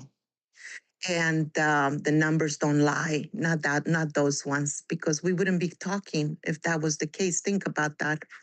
So anyways, I'm not trying to be positive. That's not me. Don't not get it twisted. I'm just trying to speak from don't have despair. And that's the way I'm old fashioned. If we're going to do this, we're going to do it in my time and when I say so, not when you say so. And if we keep that energy, we're going to be okay. And our kids are going to be okay because it's not about me. I just want to make sure that we live this way better than how I found it 50 plus years ago. And my father since the 40s. So that's my goal. Thank you for letting me speak. I'll end. That's all. Yeah. You always say all kinds of good stuff. And yes, we need some positivity and look at the good things that are happening and the power that we really do have. It seems like nobody wants to step into that, right? And putting our children first, really our God first, is imperative. And yes, speaking of that, a nice little hat tip there. We are, like we do every Tuesday, doing our Bible study again tonight, continuing on the book of Romans. Is where we're at, and that is at the with the handle at Studying God, and that starts at 7:30 Eastern. So that's Miss Gypsy, if y'all know Gypsy, myself and my friend Mark. We do that every Tuesday. So if you're into Bible study, come on in tonight. That'd be great. And then every Saturday morning at 8 a.m. Eastern, we do a weekly prayer for our country. Speaking of which, if y'all didn't know, I announced it yesterday, but right now in Washington, D.C., at the Bible Museum, there is a museum of the Holy Bible. They are doing live broadcast as we speak right now, 9 a.m. to 9 p.m. Eastern. They started on Sunday, and they're going for a whole week. They are reading the Bible from cover to cover. So last night they left off, I believe it finished 1 Samuel when I was watching, and they're picking back up where they left off, or they did already this morning. And I believe President Trump, when they get to Second Chronicles, is going to be reading a portion. They have tons of different readers that go up there and read from the Bible. It's really cool. If y'all didn't know about it, and it is on Pure Flix. It's an app, just like Apple TV or Amazon or whatnot. Pure Pure Flix Flix. You can create a free account and you can watch it for free. So I highly encourage you to go and visit that. They've got like a lot of in between interludes and stuff and little music here and there, and then they have some people from DC going and talking and saying some motivating things about our country and the principles it was founded on, and so it's really cool to watch. So go ahead, Apple. Real quick, send me a link when we speak about the First Testament. That really gets me going, or Psalms, um, because that's my go-to. And some people, are kind and sweet, and there's some of us that thrive on the first book, or the Torah even. Anyways, I'll end. Yeah, for sure. Absolutely, Apple. Hey, Nika, if you don't mind kind of taking over for a second, I got to jump outside and get my dog to come back real quick because my wife's having a hard time. So if you don't mind, I'll be right back. I don't know if Nika heard me. Hopefully she's here. Oh, my goodness. Oh, boy. Sovereign, are you here?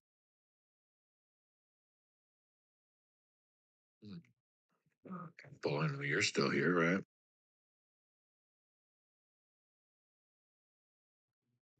Nika, did you get that?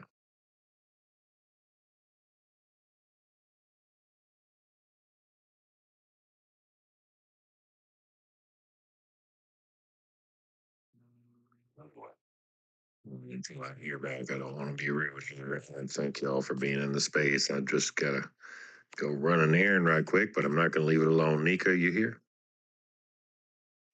I'm not hearing you speak. Let me try dropping you down and bringing you back up.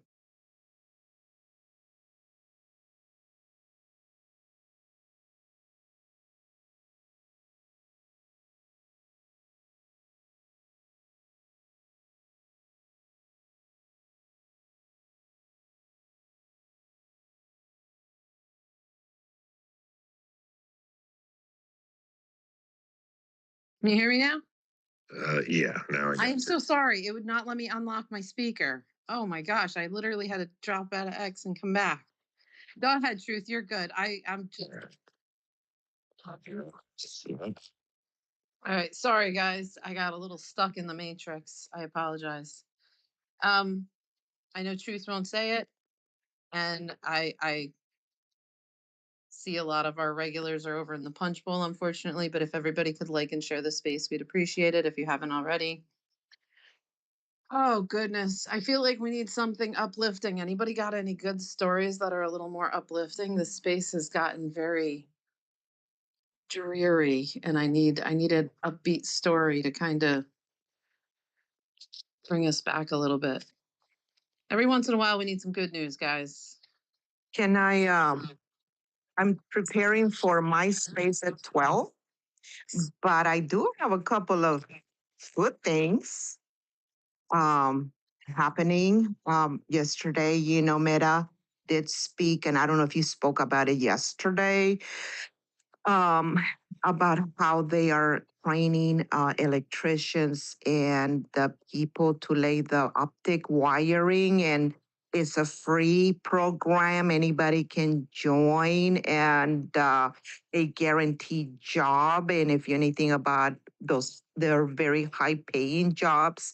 So that is good for our youth. I wish they would advertise it massively in I don't know why they don't come to X and talk about stuff like that. The only thing I do see once in a while is Maria, and I do keep my eye for positivity with the for youth specifically. What do jobs look like for them?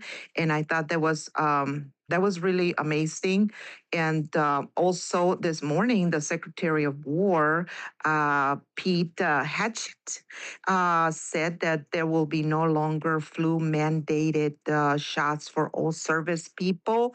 And to me, that's good and amazing because if you're not mandating a flu shot that never made sense. It was never scientifically proven, by the way. Flu shots are given a year after the case. So if you have a flu, very bad one today, they will sort of create a vaccine for it, but won't give it to you to the next year. But by then, the immune system, the flu, I'm sorry, has mutated and cannot be catched. That's why we cannot cure the common cold, because I think it's God's way of triggering our system to constantly be challenged. I hope He did that for my biceps, my belly, and my legs. Trigger it automatically, and then we would be in better shape. So that was real good. The Secretary of War doing that, and Kennedy, which I know they're coming down on him with everything they have, also is challenging the schedule 72 shots for our children and grandchildren that are poison.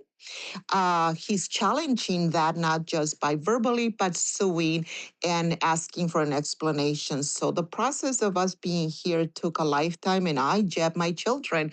Do I have nightmares and guilt? Yes, I do. But once you're informed, you cannot comply or wait for, Trump to stop it. We have power to say, no, I'm not going to jab my child.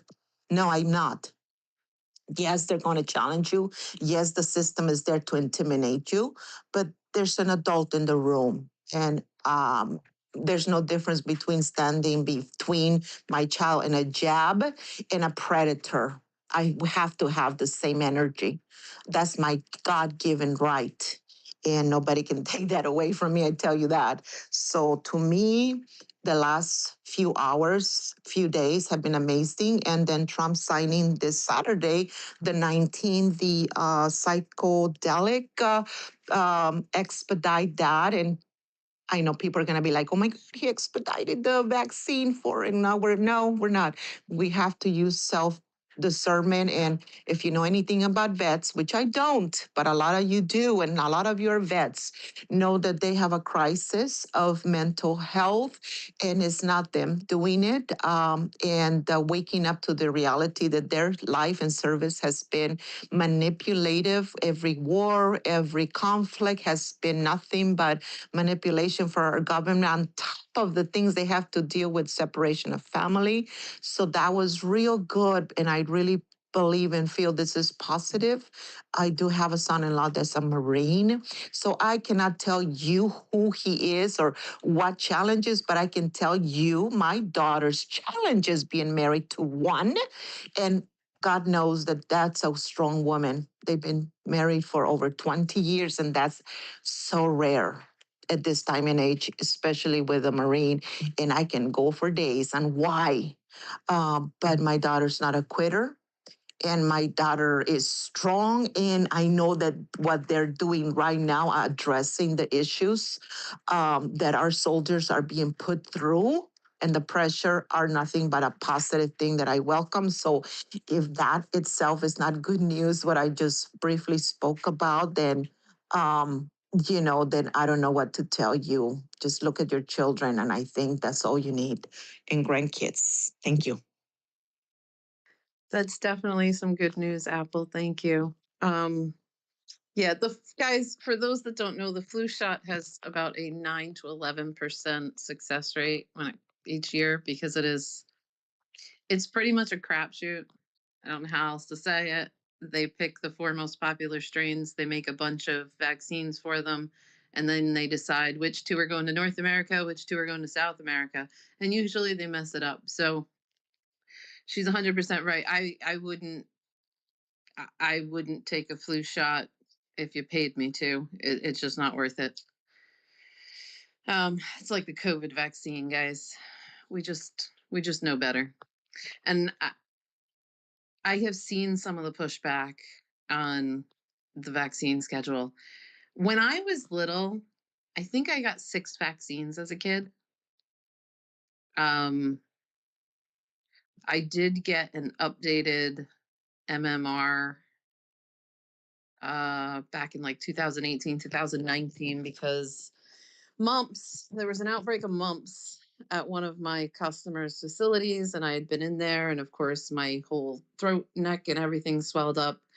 Now, granted, I came back negative for mumps, which was kind of funny. But they did run titers and found that I guess my levels were really low and I needed a booster. Um, I'll be honest, I don't think it's a terrible thing at an older age. I just don't think we should all be pumping our babies full of all these chemicals. And I think you need to figure out what is exactly in the shots that you're getting. I was a grown adult when I got the booster. I was in my 30s. Or maybe okay, let's not talk about that. I'm gonna age myself. Anyways, I'm just I will never take a flu shot. I will never take a COVID shot. I did just get just a couple of weeks ago, I got an updated tetanus shot.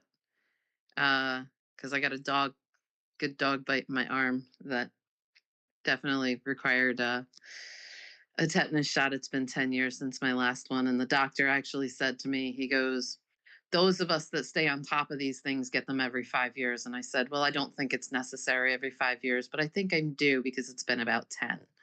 So I did get one, but it was just funny because he made it sound like I should have been better about keeping up on that. Well, guess what? I didn't need it in those 10 years. I was good. So I didn't get it. But no, I think it's a great thing, Apple, that he's looking at that.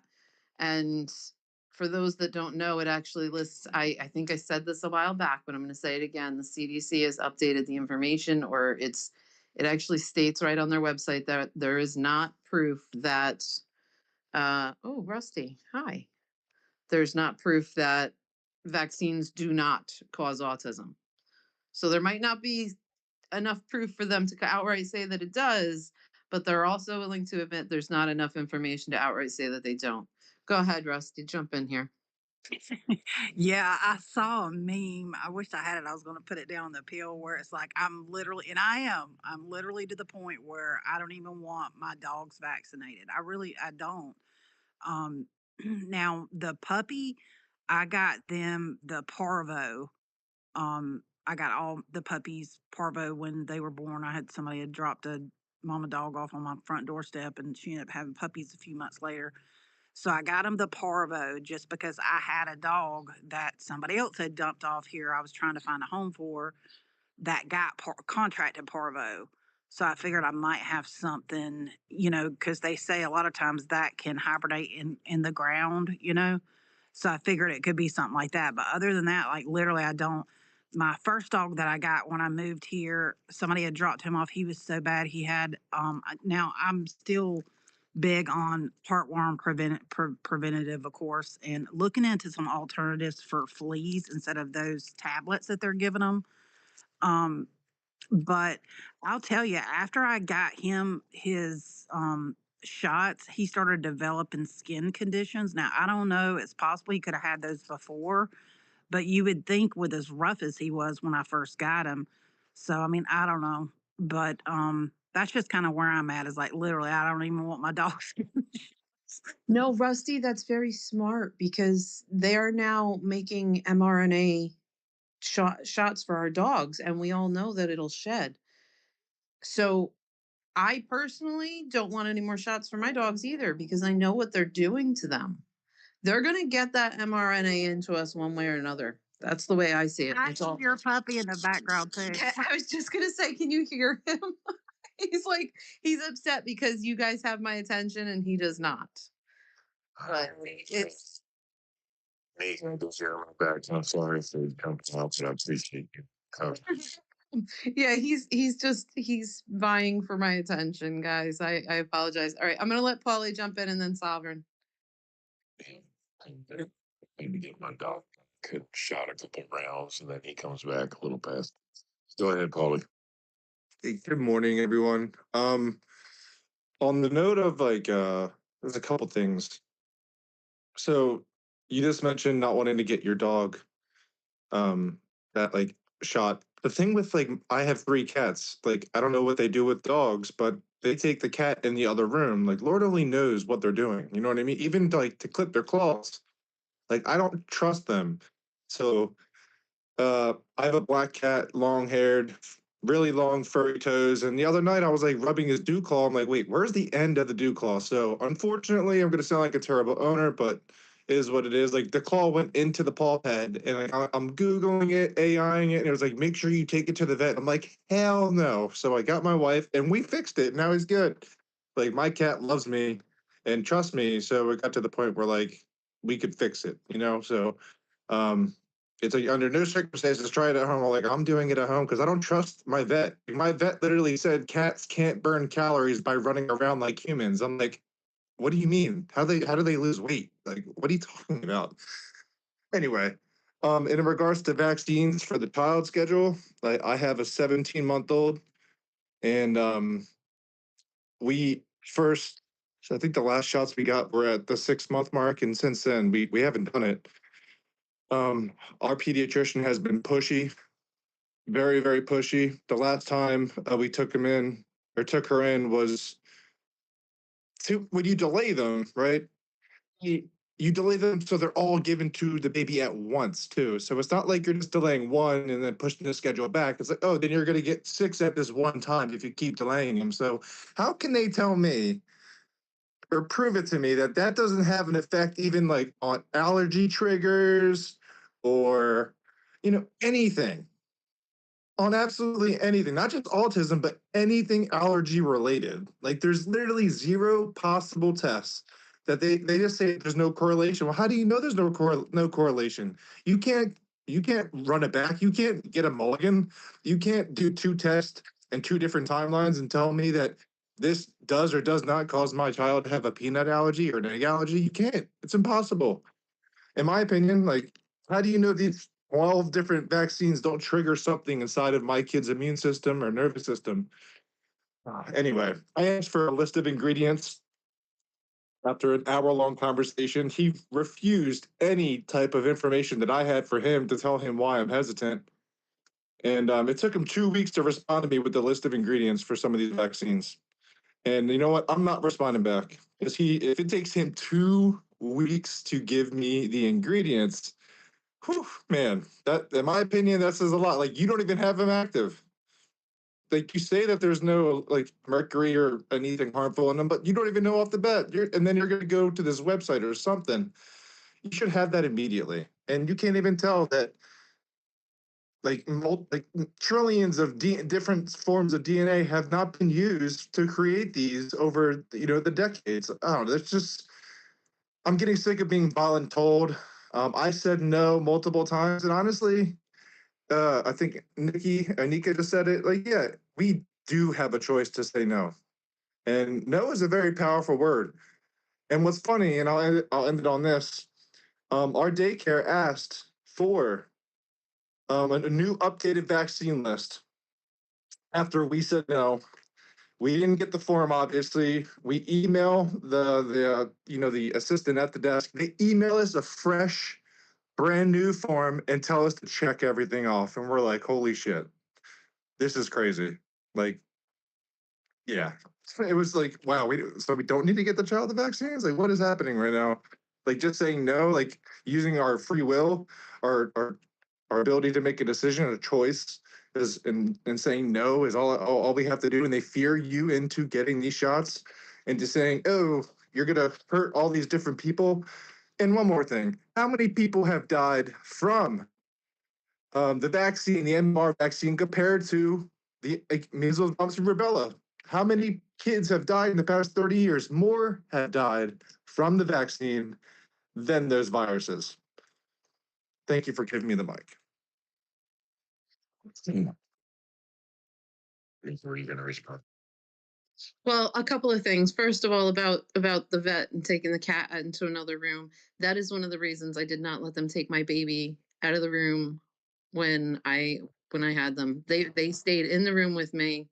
The one time I woke up and my oldest was gone, and I was yelling and panicking, and they're like, "Oh, we just took her so that you could get some rest." Yeah, and they bottle fed her while she was gone, and I lost it. I completely lost it. Then again, I didn't go back to that hospital for the other two, but um yeah, I guys, you should have every right to be with your animal or your child. I'm sorry if that's an issue. Find somebody else. Also, on the vaccine schedule, Paulie, they cannot force you to do all of them shots at once. You can pick and choose which ones they do when. So if you're delaying it a couple of years, I think that's amazing. I think that's great. I wish I had been more informed when my children were younger. Maybe my daughter would not be lactose intolerant. But we all do our best, and we're learning more every day.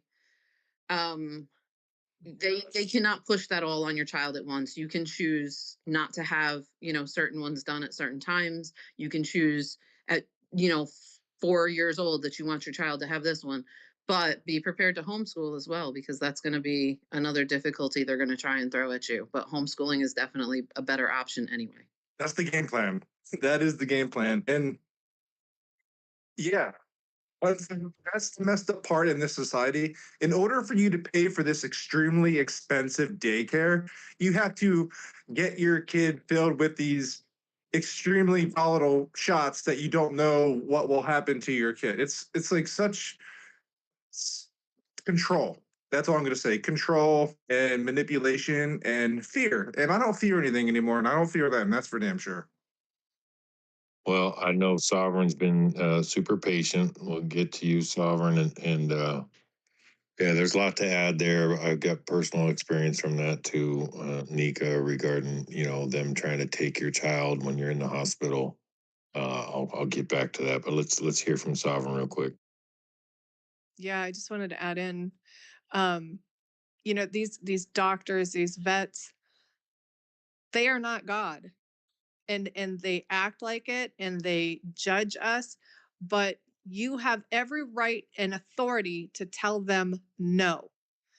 I mean, I know, like, I didn't know this, 5-10 years ago, but you have every right to say no.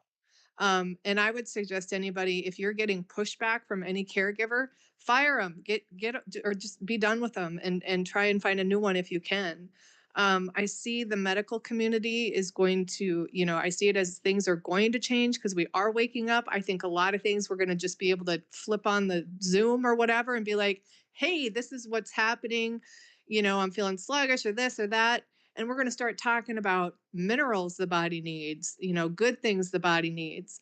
As far as the animals, they're doing the same thing that they've done to humans. Because I remember when I was young, my dogs didn't have skin issues unless they came in contact with a skunk. They didn't have tumor masses all over their body.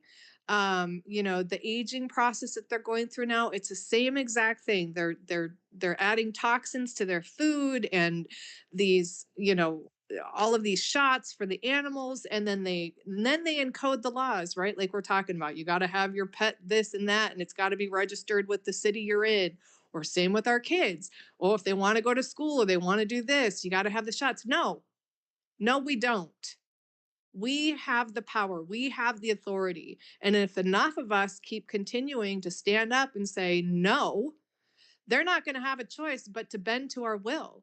Like, enough is enough. These are our children. These are our furry animal family members. This is our life. They don't get to choose for us. It turns out we can just do things. We don't have to have their authority. We don't have to do what they tell us to do. So the more people we can get into, hearing these things, especially like Apothecary and all the good knowledge that she has in here, and others. I mean, some of us just, like me personally, I know things because I've had to do it for myself to get myself healthy, and I can speak on those things. But we have brilliant minds out here who are getting back to the old ways, which should be the new way. In how we heal ourselves, or even understanding that we have the ability and the power to heal ourselves. Don't say I'm sick. Say, I'm recuperating. I'm getting better. I just have something going on right now. My body is in fluctuation. Don't say I'm sick. Don't tell yourself those things. Just those simple things of talking to yourself in that way can make a big difference too. Our bodies, I mean, think about how amazing God created and designed our bodies to heal themselves. The best thing that happened to me, and I know it sounds strange, but when I had like literally almost no money to live off of, I was forced to eat eggs, protein, a good healthy kind of rice. It's actually called forbidden rice, but it's from Japan. But it forced me to kind of get my body back to net zero. And now it's like, okay, I can tell something's a little off because I have the time to pay attention, or I am paying attention. We can do this. You can do this. Everybody can do this. But just tell them no. Let's start using that word a lot more. No. Everybody say it out loud right now. No. We got this. We can do this because this is our lives. These are our furry family members. These are our children. And let's just take it all back. Absolutely. I know we got Apple and Polly back again, really quick. So, Nika, like you were talking about them taking your child while you were asleep and giving a bullshit excuse on why or whatever it is. Man, so just to give a little bit on, when my youngest son was born, it was so bad, but he was basically born not breathing because the hospital, unbeknownst to us and only told us after the fact, they pushed into my wife's IV penicillin twice, and she is highly allergic to it, and she started having difficulty breathing, and we were like, what the hell is going on? What did you guys push? And then she said, oh, it's just a routine penicillin. I'm like, penicillin, are you, it was, anyway. So, of course, our son, everything was fine, healthy, pregnancy, everything until that moment. And then all of a sudden, they wanted to get him out really quick. They did. He was born not breathing. Luckily, I was a medic in the military. I was standing right there. I used to be a ACLS instructor. And I was like, dude, if you can't intubate my son within 10 seconds, dude, I'm pushing you out of the way. I'm just telling you now. And luckily, the nurse knew what he was doing and got him intubated. And then all of a sudden, he got air on board. He was doing fine. Long story short, they flew me and my son to the damn children's hospital, left my wife in the other hospital for the first night. She wasn't even there. And I refused to leave my son's side. So much so that nurses and doctors started to complain, saying, well, you're going to have to leave the room. And I said, the hell I am. I'm not going anywhere.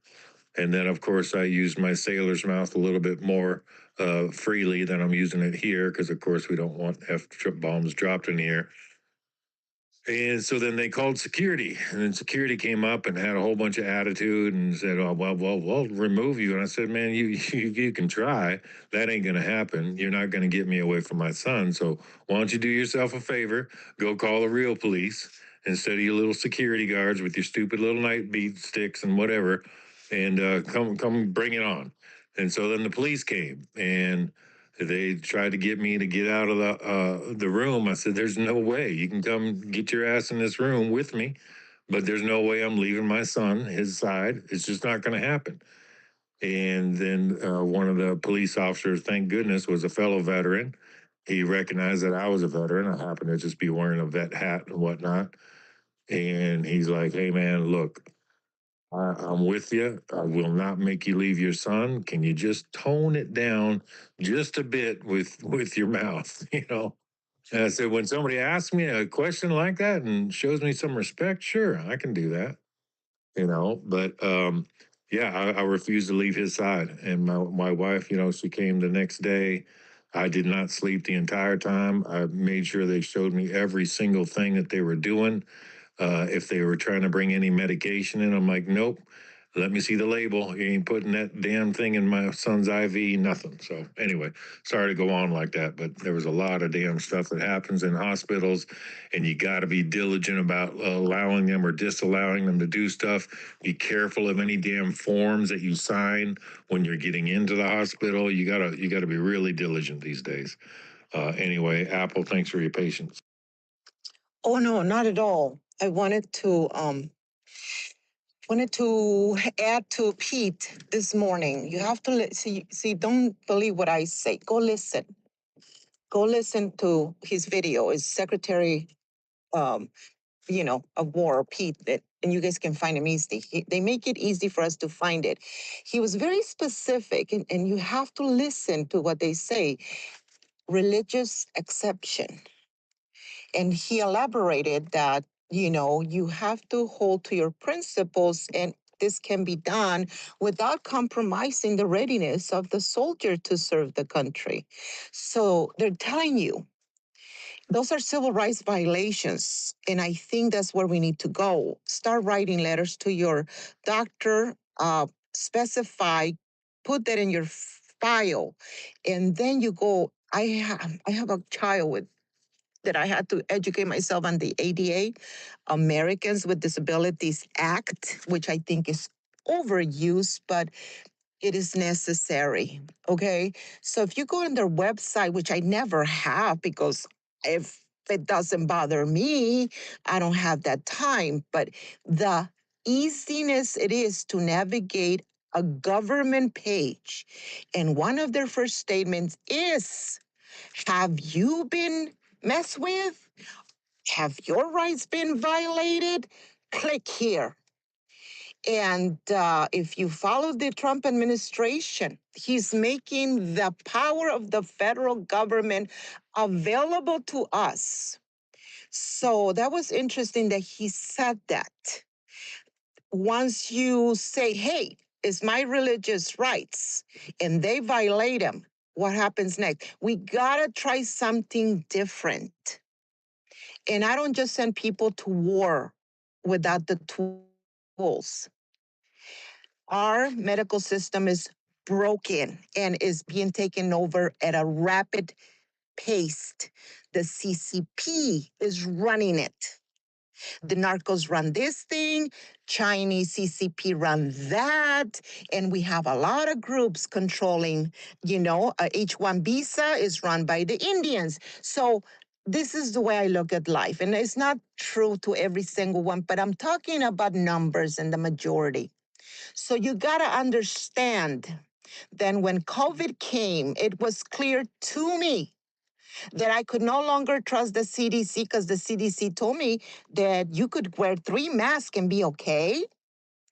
The CDC told us that we had to, not inform us, we had to jab our children, which percentage, well, I look at numbers, the ability of COVID to even if infected, which I think I'll challenge that anytime, any day, where there was a 0.02 percentile of that child having any symptoms whatsoever, not even a sniffle, if they were exposed to COVID. But with that information, they still told us that we had to, in order for our kids to participate in Early Head Start, which is a freebie, which is a little carrot.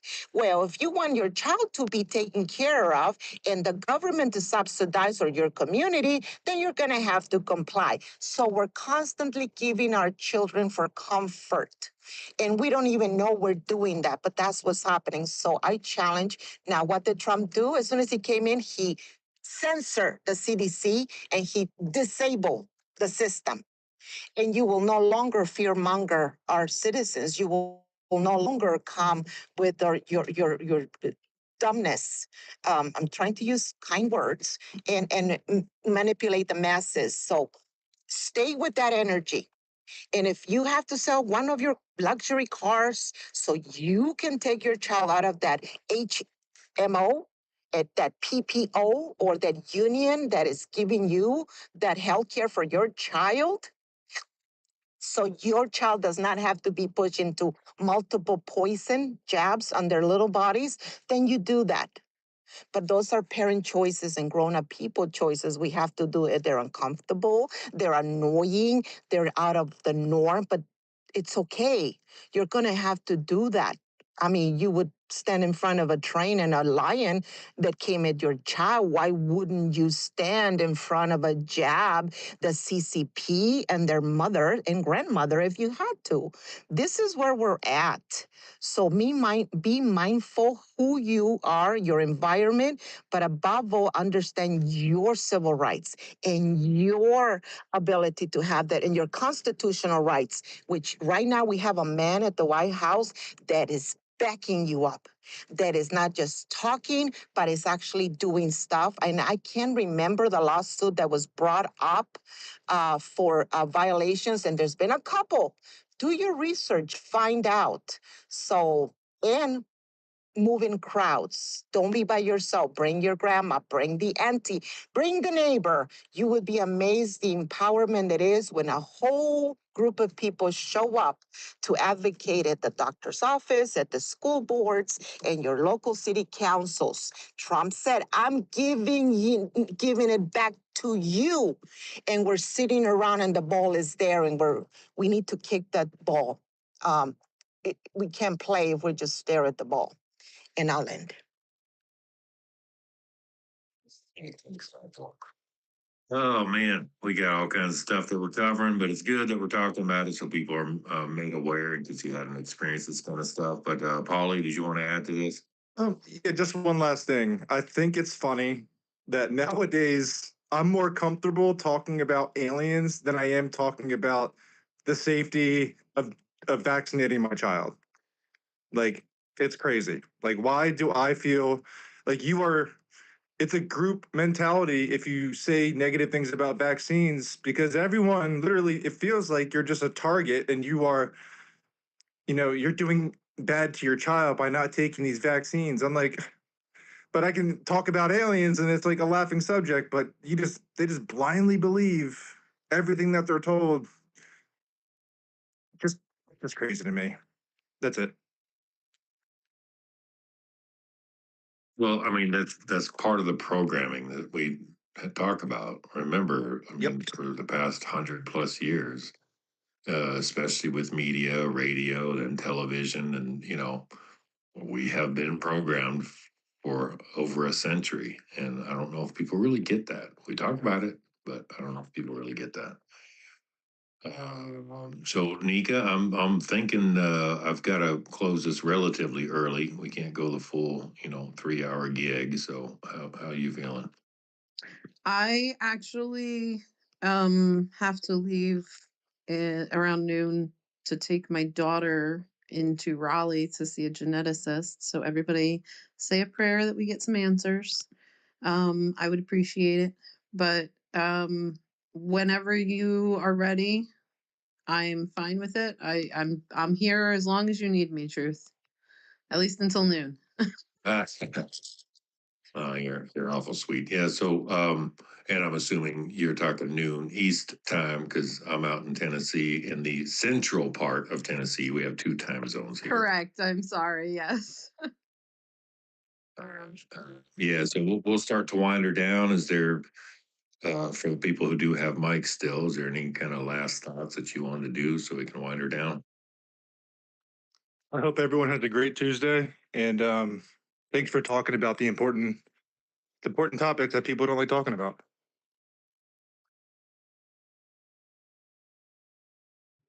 And it's not repetitious because we have new people coming in spaces constantly and new parents. And I wish I knew then what I know now. And so it is amazing that we talk about vaccines without having a negative condensation, but more of an empowerment acknowledge. I'm learning as I go, so thank you for the mic. I agree with Apple. I mean, we've all been kind of learning at our own pace, and this is just helping spread the word to people that may or may not have heard it before. Like I said, I wish I'd had spaces back when my kids were little. They're pretty much grown now, but yeah, I mean, these spaces can be so impactful depending on how we use them. And the space started out a little gloomy, but it turned into more of an empowerment space. And I agree with Apple there. It's a really good thing that we actually have these conversations. And yes, sometimes they seem a little repetitive, guys, but realistically, there's always new people coming in. And for those that haven't already, if you could please go down to the purple pill and and share this. It is recorded. Other people can come back and listen and learn as well. Yes. And so I did put up in the top, again, the link from the American Rancher Alliance. Miss Casey's going through doing a lot of stuff to try to raise awareness. She has a really cool thing of the beef for a year, so check that out. Because the American Rancher Alliance really is a great cause. If you hadn't gotten behind it, to take some massive action there. Our beef supply is on the verge of being completely taken over, and I don't know how to say it otherwise. I mean, people just seem to not know what's going on. So if you're looking for something to sink your teeth into, get behind that cause. It's an awesome one. And then, of course, like I said earlier, we've got our Bible study tonight. If anybody's interested, come on in. We're not preachers, we're not pastors, we're just regular folks. All we do is read the Bible. We're reading out of the book of Romans tonight, continuing on. And we just try to interpret each verse, whatever verses stick out to people. And that's kind of what we do. Do that every Tuesday night, and that's under the handle here on X at Studying God. 2 G's. Anyway, other than that, I don't think Marlon's going to be able to make it most of this week. So here I am trying to help out. So I really appreciate it, Nika, for you to jump in and make it not as difficult for me to do. I appreciate you opening the space for everybody. I'll be honest, I look forward to coming in the mornings that I can get here. So I appreciate, I know it's a lot of work and it's time. So I just appreciate you being there, Truth, to do it. Well, if it ain't me, it's gonna be somebody else, right? So hopefully we'll get John or Marlon back doing this. But again, like I said yesterday and today, he is working a lot this week, has a lot of stuff going on. So he's gotta take a break. But anyway, thanks again for everybody listening, participating, coming up, sharing your thoughts. Yeah, the doom and gloom stuff's always going to be here, but I always will try to remind people, don't sweat the small stuff. And remember, everything is small stuff. Look at the big picture. You know, the ultimate end to this story is God wins, and that's the beauty of salvation. But you know, it is a fight of good and evil. It always has been, always will be. So whatever evil we're fighting, let's do it together. We as a community, we the people, we do have the power to make massive change. We just got to do it. Get off our asses and do it. And like Marlon always says, you know, don't work too hard. God bless America. God bless you all. Put God first in your life. It does make a difference. And if you're not watching that reading of the Bible, you should. It's on 9 a.m. to 9 p.m. Eastern every day this week. It started on Sunday. You can catch up on it because they do record everything, and it's on PureFlix. I also put that up in the top as well. Thanks again, Nika. Appreciate it so much. Thanks for everybody jumping up here and participating. You guys have a great rest of your day. We'll see you all tomorrow morning, whether it's me, Marn, or somebody else. All right. Take care.